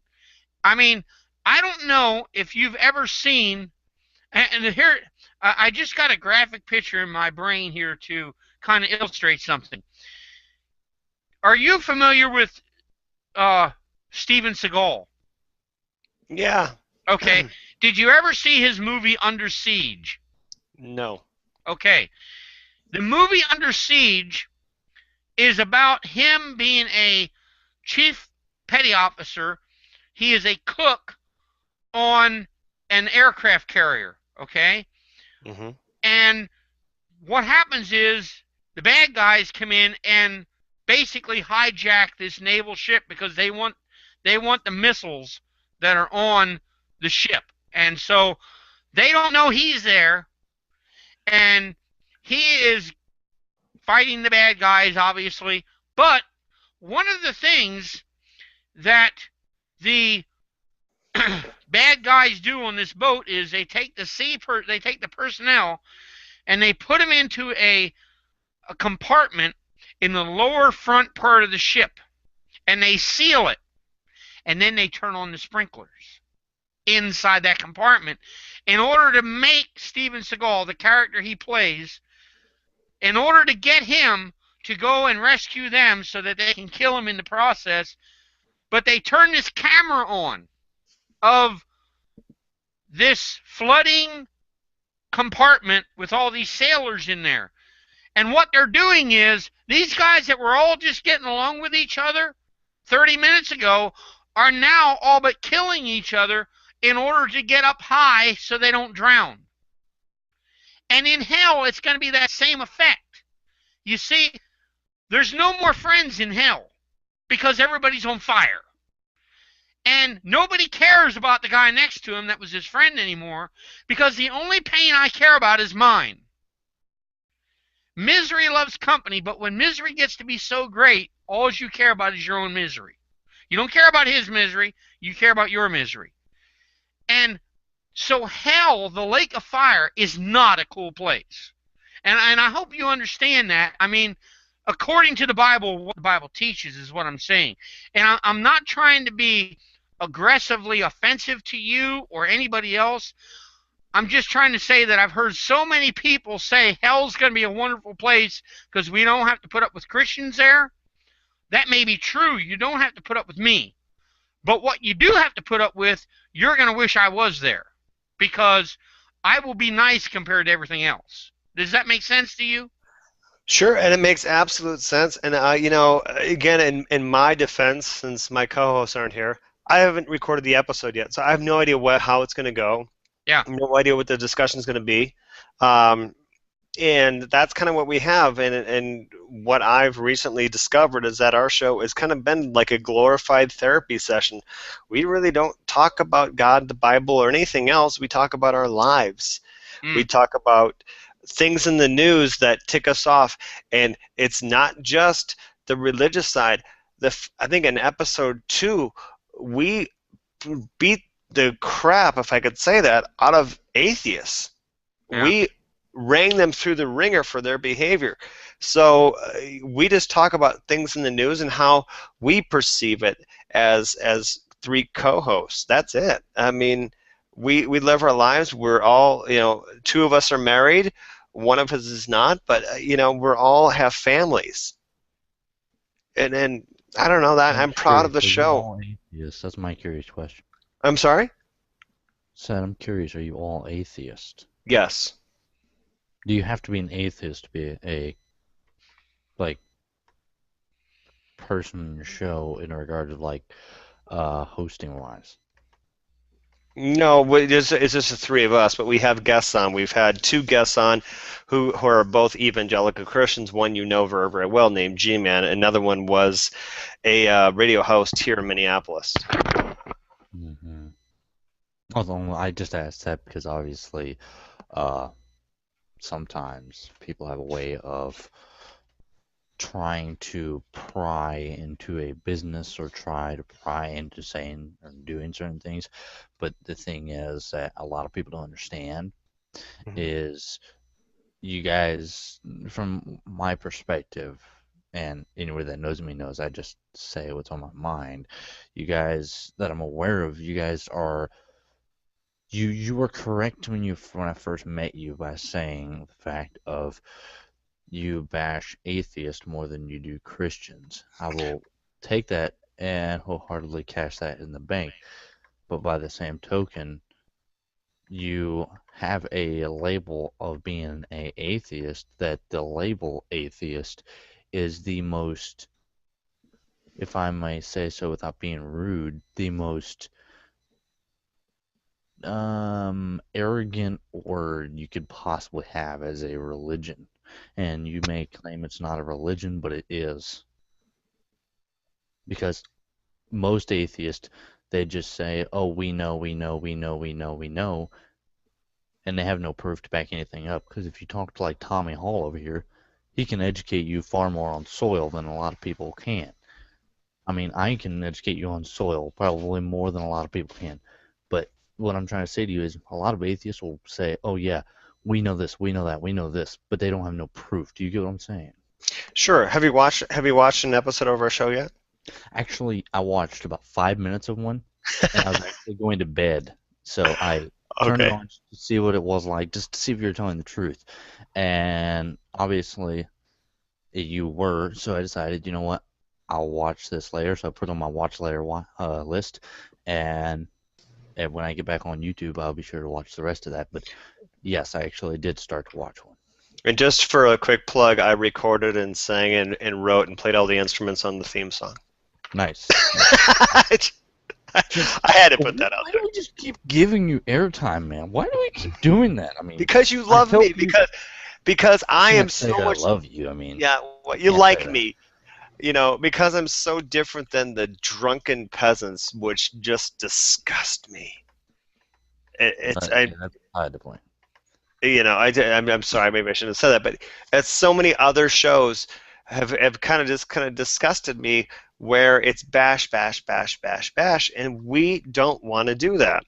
Well, I'm saying, do you understand what I'm saying by a lot of atheists? When you have the name atheist, the first word that pops in a lot of people's minds are someone that has no proof of anything they're going to say, because obviously they're just going to run their mouth and think that they know everything, when in fact they only know probably about a quarter of what they're saying. I will go on record and say that we're idiots. We don't know everything. Well, why don't you do that on your own? Why don't you do that on your own channel? We do instead that. Instead of plugging my channel, how would you do that? What do you mean? Like, on your own, positively godless, how would you say, for the record, we are all idiots? Say that. We have said that, actually. It's shown on our blooper reel at the end of the show that we're all idiots. We don't know everything. We've admitted that even when we had G-Man on as a guest. We've all admitted that we don't know anything. We're just people who don't believe, who are living our lives in the most positive way possible. And we take care of our families, we take care of other people, and we just accept other people for who they are. We don't want to. I'm not on this room to say that you're wrong to anybody, because we don't know, and we're not going to sit here and claim to know.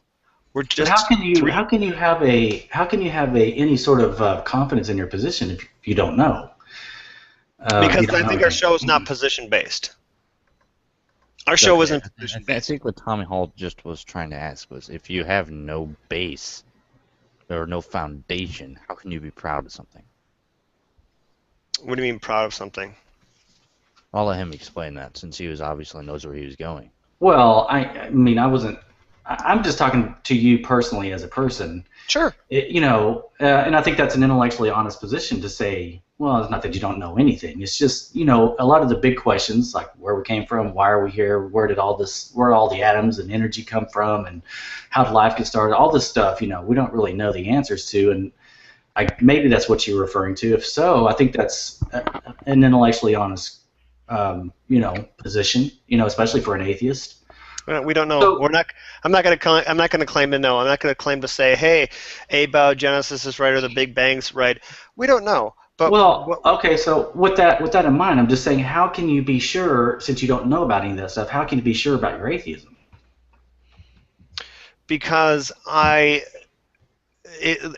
Bible and everything else with the science books and whatever scientists you want to throw into the hat at this time, like let's just say Lawrence Krauss, we don't know. So I'm not going to just grab the next best thing and claim that I know, because that to me is intellectually dishonest. The best honest answer I can give is I don't know. I think it's not what you know; it's what you believe, and it's to me it's what persuades you. Nobody can know with 100% certainty. That's why we have faith. Christians will admit that, even though we believe the evidence supports our case, ultimately it does boil down to faith. We have to have faith in God, because we can't reach out and touch Him and show you, or show ourselves. So, it is faith-based. But yeah, I think that's interesting. It's really kind of a refreshing thing to hear an atheist say that you don't know. Because that's, with a lot of the atheists I talk to on here, it's not real common.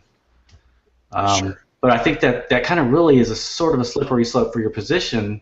If you don't know, then I don't see how that can give you a lot of confidence that your position is correct. Again, we're not a position-based show. Well, I'm talking to you personally. I'm Okay. not talking about your show. I'm just, between me and you as people. Okay, I don't know. And here's what I know. I know that I am living the best life that I could possibly imagine. And that is my reality. I have a wonderful son who's going to be 12. I have if I may say this, a smoking hot wife that I don't even deserve to be married to. I have a good job. I have a big, beautiful house with a music room downstairs that I'm proud of, where I can make noise and I can create. That's my reality. Also, another reality is here. Another reality is this. One of my favorite singers is Michael W. Smith. That's a reality.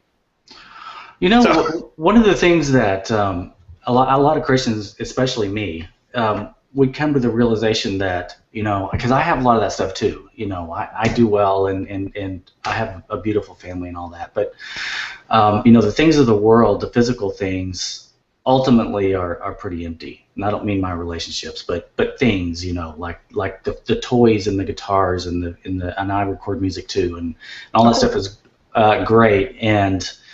But ultimately, you know, the physical, it will leave you empty.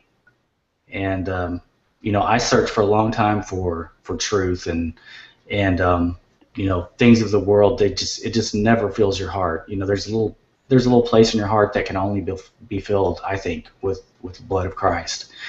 And I mean, you know, I think we're all on our own journey, but you might keep that in mind. That, yeah, I mean, that guitar and the music stuff is cool, and it'll give you some you know, a thrill, or it might satisfy you to some degree, or, you know, looking somewhere else at something else in the world might do that, whether it be, you know, people are into environmentalism or whatever.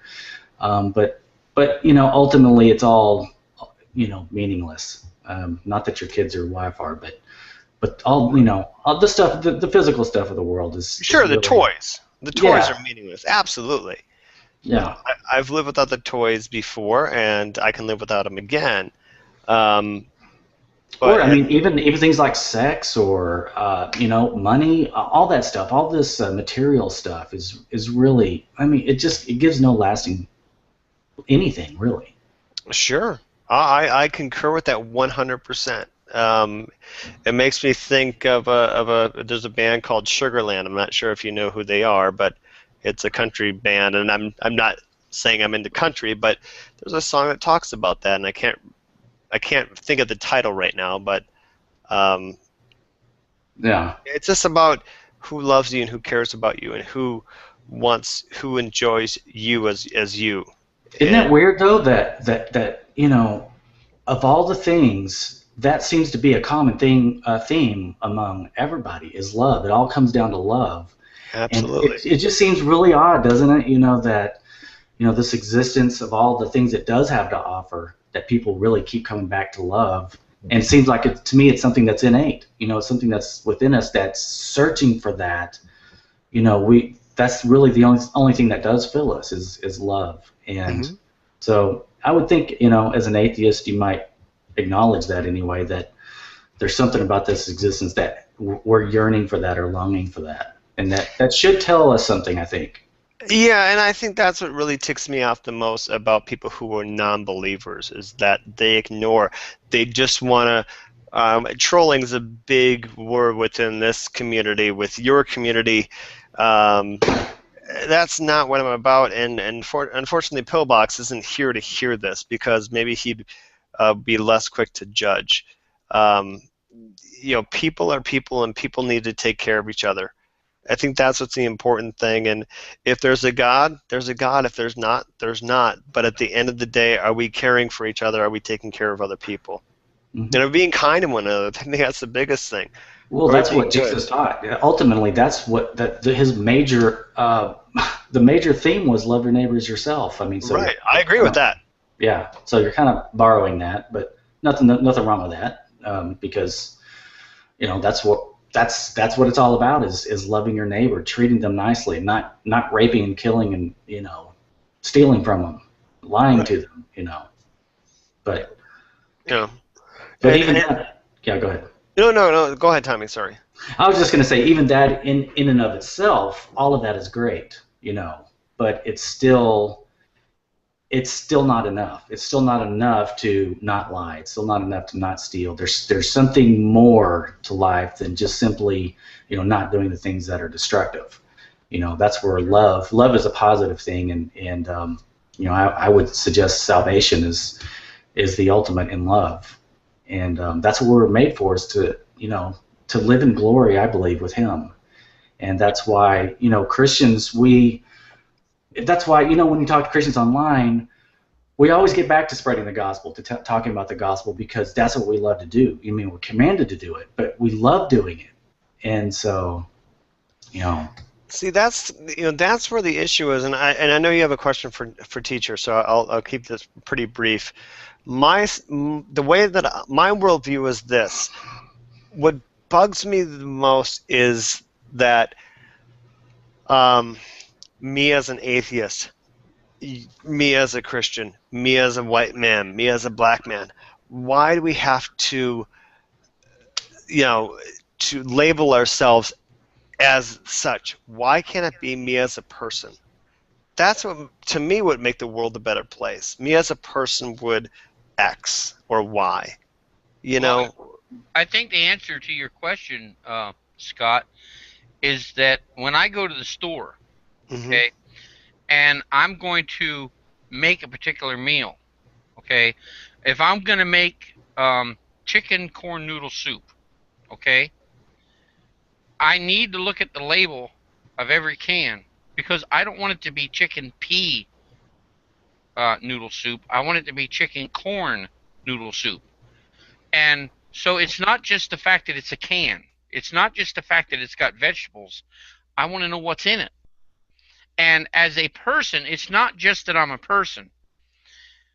I need to be identified as who I am. And Christ, I want to be identified with Christ, because I want Christ. I don't want people really to see me. What I want people to see is Christ, so that the love of Christ that Tommy's been talking about is what actually shines through. Because I'm going to be perfectly honest with you. When you leave a person alone and the real true them comes out, it's not love usually. It's usually selfishness. It's usually all about me, as in just what I want. And love is when you're concerned and have somebody else's interest at heart. Amen. And that takes something special that doesn't come from within, because from within we're all about us. It takes something else to make us, and that's what the love of God is all about. And I think that's what I mean, I know that you're saying about people, but me as a Christian, the reason I say that is because I'm trying to identify what makes me the way I am. Well, yeah, Jesus died on the cross. Look what He did for you. Look what that act of love and that sacrifice, what He did for you, and that's what you want to identify with. Not that you are Him, but you want to be associated with Him. And I've said in the past, I have a message on my page, on my channel, whatever you call it. On my channel, it's called a message that I preached back in 2006. It's called "How Will You Be Remembered?" And in that message, I go up to the platform, and there's a flag on this side, and there's a flag on this side. I believe the U.S. flag is over here, and the Christian flag is over here. And here's the thing. I mean, I'm a veteran, okay, and I served time, but I don't mean to make it sound like I was in prison. I served time. Yeah. Yeah. I got the record to prove it, right? I don't have a record. I have an album. I thanked you once. I'll thank you again for it. No, it's not. I've got to always, say certain little things that are kind of, but I point out at the Christian flag. In my life, as much as anybody that knows me, I mean, I got a Marine Corps hat laying over here. I mean, and I'm not ashamed to admit I was in the Marine Corps. And when I see a guy walking around, he's got a Marine Corps hat or a coat, I'll walk up and say, "How you doing, brother?" This kind of thing, and Semper Fi. But here's what I want to really be known for. I don't want to be known. I don't want to be remembered. When they put me in that pine box and they stuffed me in the ground, I don't want to be remembered for that American flag that's drooped over. As a matter of fact, I'm going to ask that they can give my wife that flag. Okay, they can do that. They can give my son, if I'm that old, they can give my son that flag. But here's what I want to be remembered by. I want to be remembered for being a Christian, far above anything else I've ever done. Amen. That's what I want to be remembered by. I mean, I loved being a Marine. I planned on being a career Marine, okay? God, on the other hand, had other plans. And that was, 30 years ago, over 30 years ago. And I went into the ministry. I served in the ministry, and sometimes I wish, by as hard as the ministry was, I'd just stayed in the Marine Corps. But that was easier. But the honest thing is, though, that's why I say I want to be identified with Christ.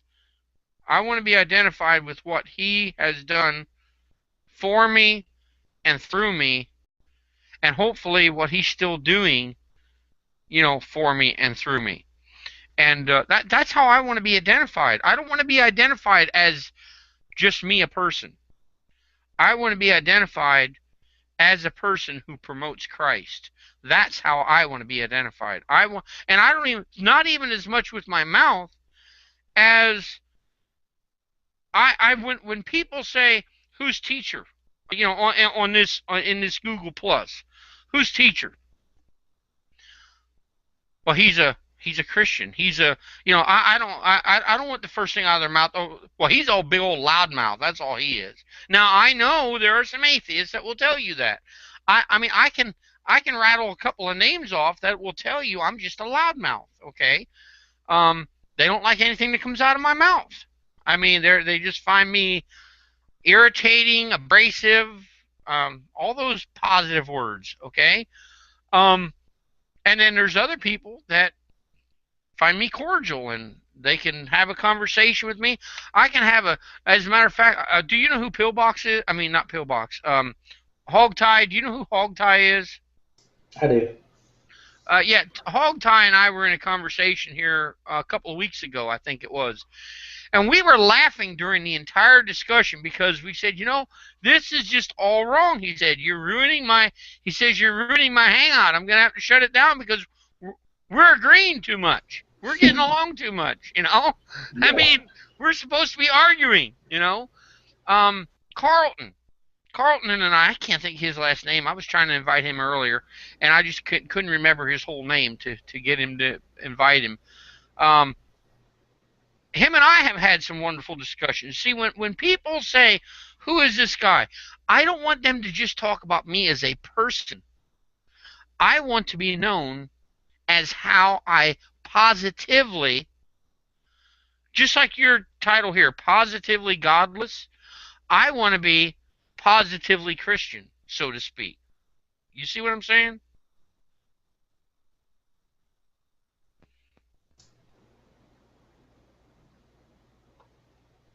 You're muted. It's the time where you normally would say something. Oh no, you're not muted. I saw your hands doing this, but I didn't hear any noise coming out. He was just basking in the glow of what you said. I was talking to you, Scott. He's playing a video game. Are you still there, Scott? Scott, you might want to unplug your USB microphone and plug it back in. If not, then just refresh your page, hitting F5.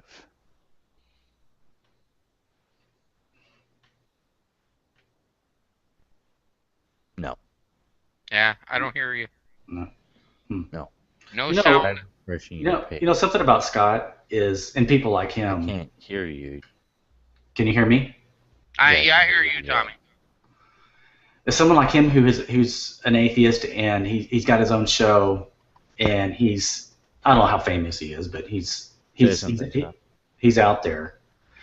But how great of a story would that be to become a born again Christian and to be a spokesperson for Christ? I mean, I've always believed in God, so I mean, I think I have a good story. It's my story, and but someone like him who's actually spoke out against God, and I don't know if he's cursed God, but you know, all the things you could say and think about God, you know, as an atheist, and then to be born again, possibly. How great of a story would that be, and how much could you be blessed? I sometimes, not really, but sort of in a way, I almost envy people who are atheists, especially outspoken atheists, because I see in them what could be just something so beautiful and such a blessing to others, you know. And I see he's gone, but I guess that's my point. Is it's kind of like Paul, you know, in the Bible, he was a persecutor of Christians, and he turned out to be, you know, what he was, you know. Well, I think though that Nope, I he's think back. though that I think you kind of missed the mark with Scott though, because I don't think he is a. I don't see with what I've heard him say tonight. And Scott, when you get a voice, I'm back. okay, There he is. I'm back. Actually, I have a you voice. I was about to say he has no emotions. He is a no. you can correct me if I'm wrong, Scott, but I don't see. I mean, Tommy just said some words, and I don't think he meant to be offensive. No, I wasn't. If you I could think repeat it, that that'd be great. I think that when Tommy said about you, if you were to become a Christian, but here's the thing: most atheists on Google Plus and YouTube are, shall we say, I can't say all, because like I said, you got guys like um Hogtie and guys like Carlton, who I can really have a civil conversation with a lot of these guys. And same thing with you. The difference is with you, though, what I'm hearing more from you is not so much an atheist view of the positive statement that there is not God, as in your title, but rather I hear from you, I don't know that there is a God, and without some kind of a proof that there is a God, I can't say yes or no. That's what I hear from you. Am I wrong? No, I don't think you're wrong, and I think that a lot of non-believers think the same way as I do, but they're too pig-headed to admit it. I think that they're using it for show. They're using it to be bullies. I was going to say before, and my compliment was going to be regarding your Campbell's soup or your soup container thing. I think that's fantastic. I've never heard it that way, and I appreciate you putting it that way. That's a great example, and that's something I'm definitely going to be thinking about. You're gonna have to pay me royalties on that, though. No, I got to pay royalties to Campbell's first, and then you. Touche. Okay. But no, that's a great example. And that could be a topic for a show of ours. But going back to your initial question, I think that most non-believers think the way that I do, but they like to use their fame or whatever it is, or their shtick. I think everyone has a shtick. Everyone has a mask that they use for their channels or their shows or for their whatever that is.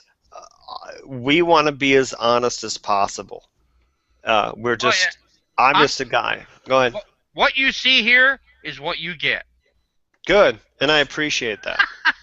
And I hope the same goes for me as well, that I don't believe the same things as you do, but you and I can go and have a coffee and shake hands and give a hug at the end of the meeting. That's I what don't know life about that. is. That sounds a little personal for me. It's personal. That's all right. It's fine. And we can laugh. That's the thing. We can laugh. That's what it boils down to. Forget all this yelling and screaming that I've seen on. I wear my headphones at work, and when I work and I hear these screaming back and forth with different Google Hangouts. But man, the important thing is, why can't we just laugh? Why do we scream? Let's just laugh. Yeah. Well, I think the key though is that I do believe it gets on a personal level a lot, and I think that it is a very serious thing. But the bottom line is though that, and this is where the Bible comes in, of something that the Bible teaches, and that is that, and this is just where I stand. And like I said, I am who I am. Okay, and what I teach is what I teach. The Bible clearly says that God has shown himself from the creation, that the heavens declare his glory. For me, I see, when I look outside, when I look at the heavens, when I look at creation, I heard somebody put it to me this way once. They said if most scientists got their head away from a microphone and actually walked outside and looked at the flower garden, they would start believing in God. But what happens is they can't see the forest for the trees. They're so focused on what they see in the microscope that they miss the beauty of standing outside and looking at the flower garden. And Okay. looking at the beauty that God has created. I drive down the road sometimes, and like this time of the year, and I drove by a car today that was covered with pink leaves from off of a tree. I mean, pink flower petals, excuse me, from off of a tree. And they were just scattered. And I'm like, wow, that beautiful tree, I mean, all these pink petals are falling off of it. It's covering this car, it's covering the grass. Man, there's no way that's an accident. There is no way that's an accident. I look around and I see all these beautiful trees this time of year. Uh, there's just too much beauty for this to come from an explosion. I'm sorry. I've noticed that I about never. there. With Christians, we have a tendency. I'm not saying it's not the other way too, but we have a tendency to be in awe of creation. Whereas, people on the other side, a lot of times they're very scientific, and they think about the molecules, or, how this or that came about, or what it replaced, or what natural selection did, what, didn't favor for this to come about. But, Christians, we look around and we are, like you're describing, we're in awe over the beauty, and we can see the forest as opposed to looking down in our microscopes and seeing cells and seeing processes that go on the molecular level, or think about it that way. So anyway, that's a good point. I agree totally with you that all I have to do is look around outside, and we're just in my room. I mean, I see existence, I feel existence, and I know God is true. Scott, I think, was going to say something there. Yeah, go ahead, Scott. What was I gonna say? I screwed him up. No. I'm here. Hold on. Let me turn my beauty on. Yeah. Yeah. Here's kind of what bothers me lately, being new to Google Hangouts. And teacher, you gotta forgive me because I'm gonna screw it up. It's, what is it? They who cast the first stone. If you can, what is that again? He who is without sin, let him cast the first stone. Right. Talking about the woman and taking in adultery, John chapter 8. Right. So, and you've been in. Well, actually, it happened today, and it happened when Rand was in a room where I just logged on to. I just came into a room just to listen and maybe chime in, and you got to admit that I was thrown I had stones thrown at me. Can you explain why that is? Well, I think one thing that I hate to say this to you, Scott, but you're going to have to learn, and I'm not saying this. Please understand where the direction I'm saying this. That's all right. I participate in forums, okay, where people have thin skin. Mm-hmm. And here in the YouTube world and in Google Plus, this is the wrong place to have thin skin. Oh, I don't have thin skin, but I'll Well, definitely throw back. Oh yeah, well, but what all I'm saying is, and I'm not trying to make an excuse for Pillbox. I get why he is the way he is. I get why Rancam is the way he is. And people have different personalities, and I've just learned to accept that.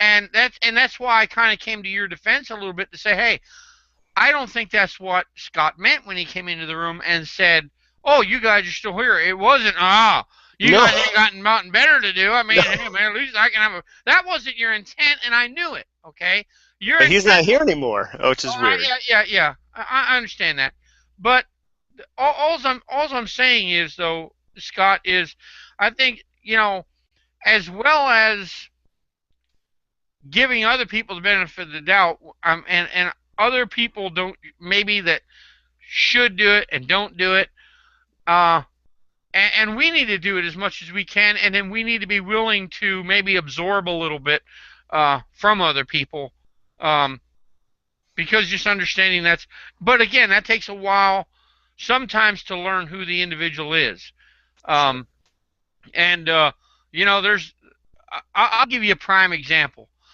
There's a guy that comes on here. I mean, now, first of all, let me just say, and I don't know if Pillbox is listening. I think Pillbox, God has him. He's got a lot of good points. He's direct. I like direct. No, there he is. Uh-oh. I'm in trouble now. He has a very itchy trigger finger. His trigger finger isn't as heavy as Rancam's, but he's got an itchy trigger finger. Now, let me get this out, Pillbox, before you open your mouth, okay? Because I saw you come in there. The guy that I was actually going to say something about was a guy by the name of Roy Montero, okay? There's a lot of people that don't like Roy Montero, okay?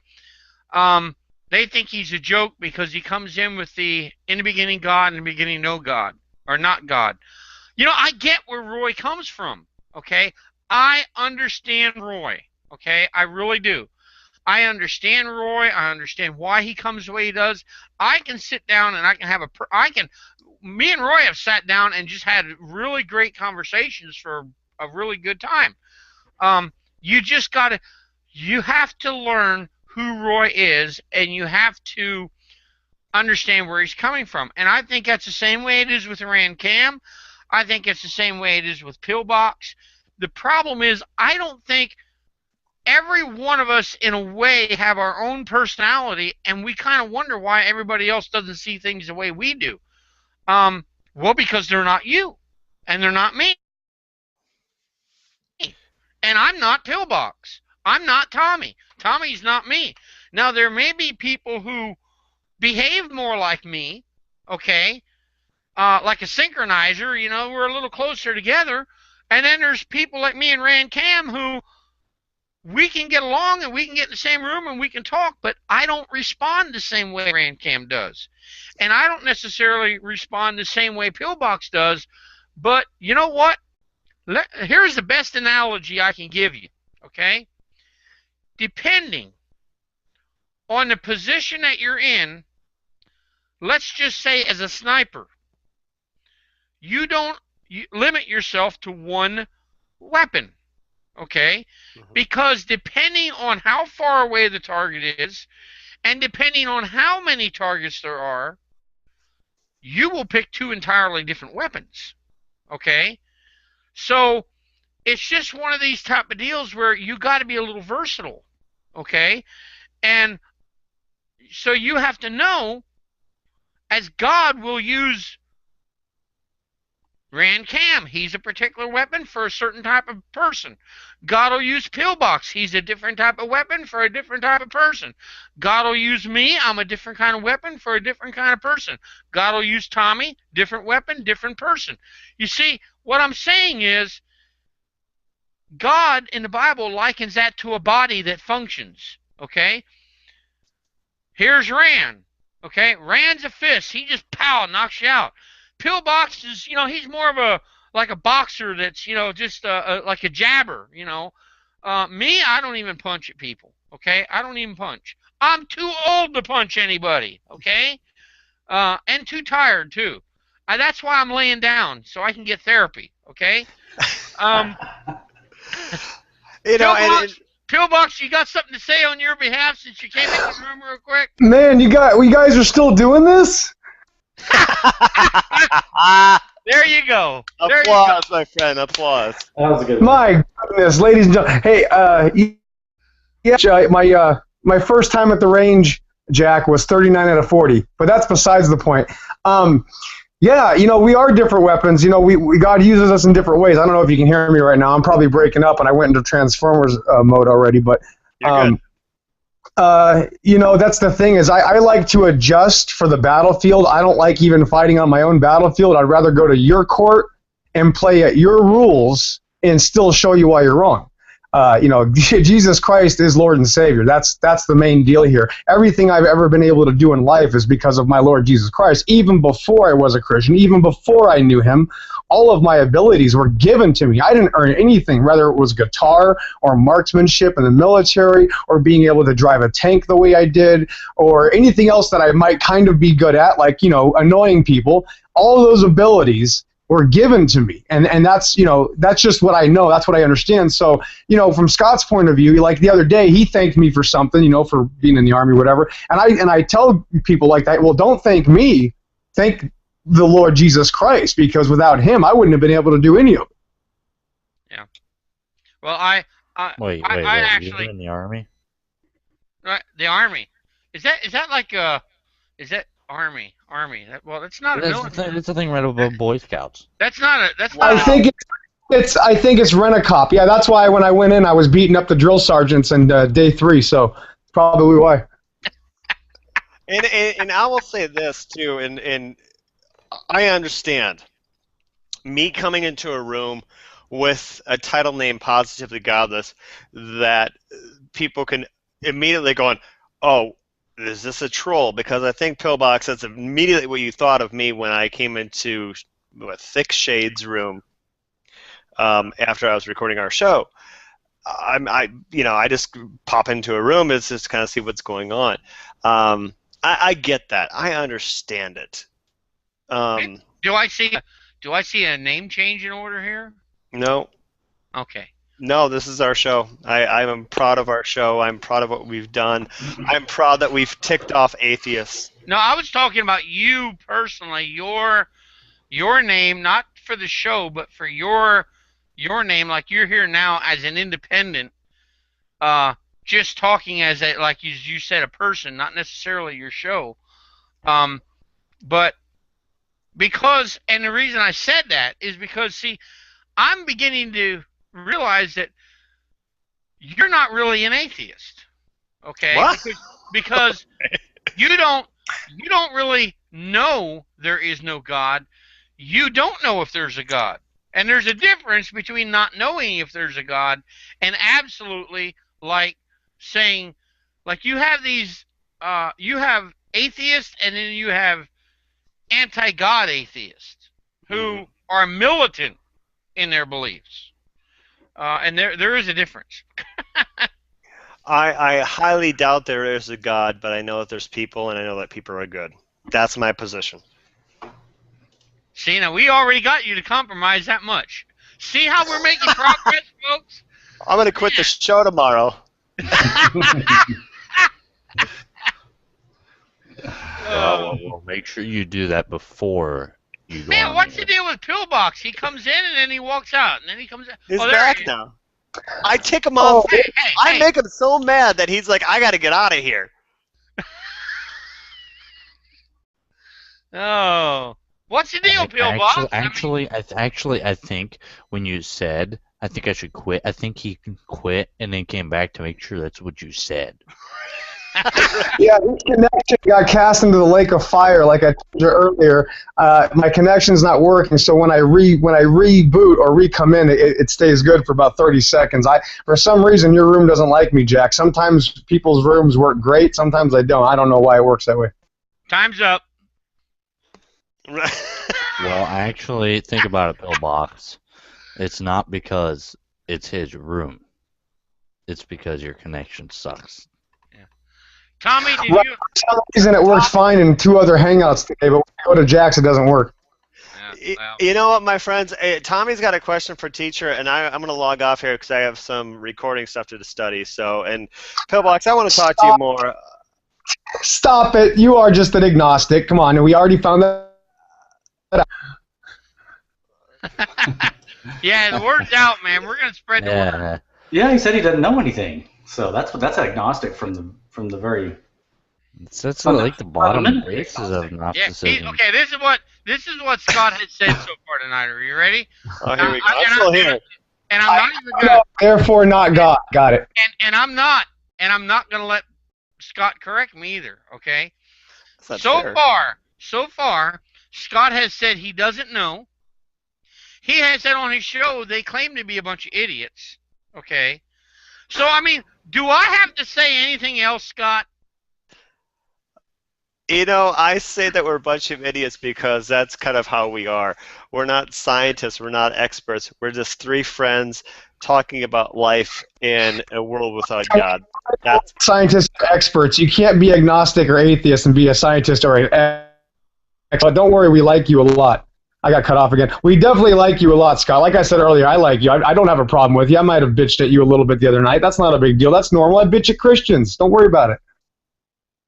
I got more atheists hating us than I do Christians, so we're in good company. All right. Well, Scott, I don't think we're gonna be too much company, but yeah. Well, this is fun. I enjoyed having you here tonight, Scott. So just wanted to let you know that before you decide to get off the air. I'm taking And a give us- teacher has to get off the air because he probably gets to get up pretty early. Yeah, I do. But what I want to do is I'm going to go ahead and end this broadcast here real quick. Good night, And everybody. but before I do, I'm going to give everybody a chance to put a plug in for their channel. Then I'll take us off the air, and then I'll go ahead and see what Okay. Tommy wanted to ask me. Okay. So starting with the left there and going to the right. Go ahead, Positively Godless, since obviously you just so happen to be on the left. Facebook.com/positivelygodless, YouTube.com/positivelygodless, and I'm going to do it again because Pillbox joined back.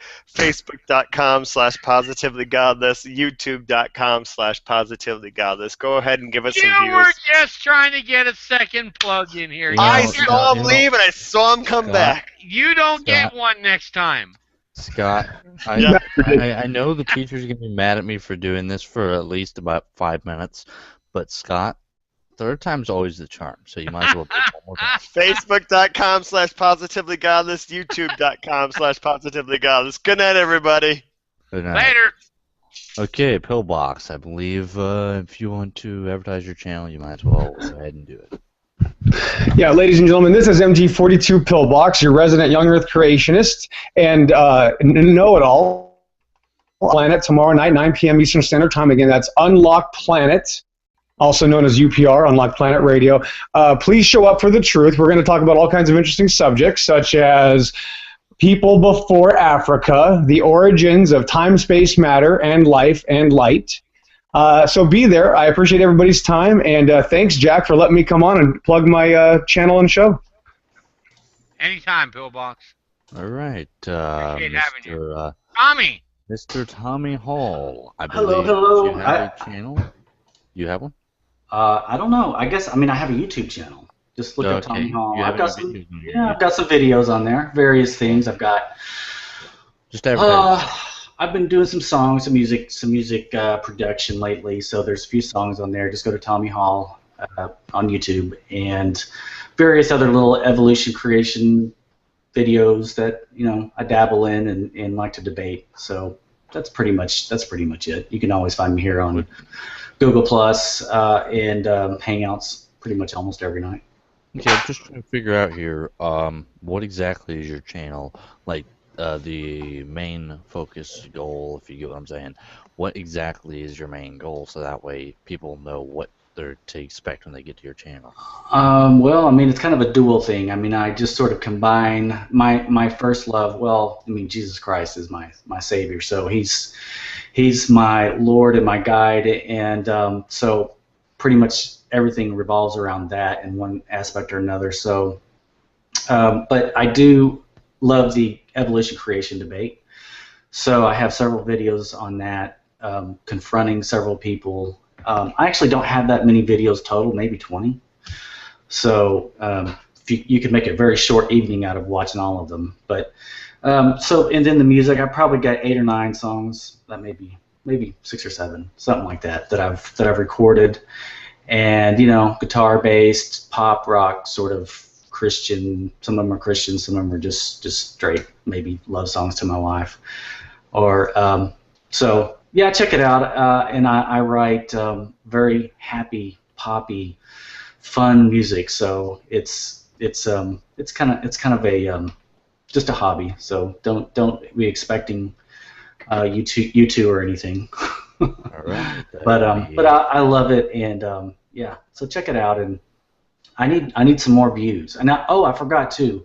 There's I also do periodically some little puppet shows that are just humorous little skits, and most of them poke at atheists and atheism. No way. So yeah, so there's me and this little sidekick of me, and their little socks. One's green, one's yellow, and I put on some funny voices. So check those out.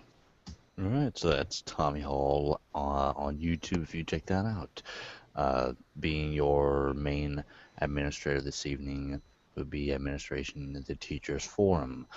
Remember to make sure you check out the channel Jonathan Coons for guitar playing and car maintenance, which he should probably do a hangout, which I'm actually going to talk to him in real life here in the next couple of days to see if he wants to do a hangout of cars and maintenance about cars, since he's like a professional mechanic.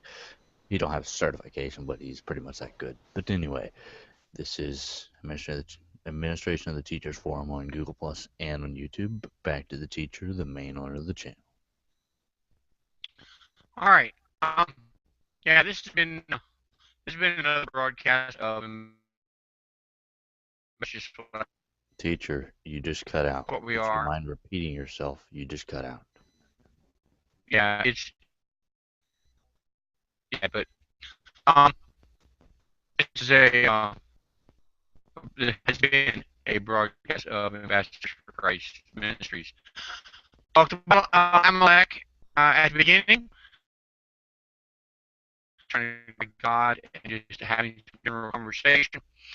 I hope and see what it turns into in the future. Okay, so until next, read your Bible,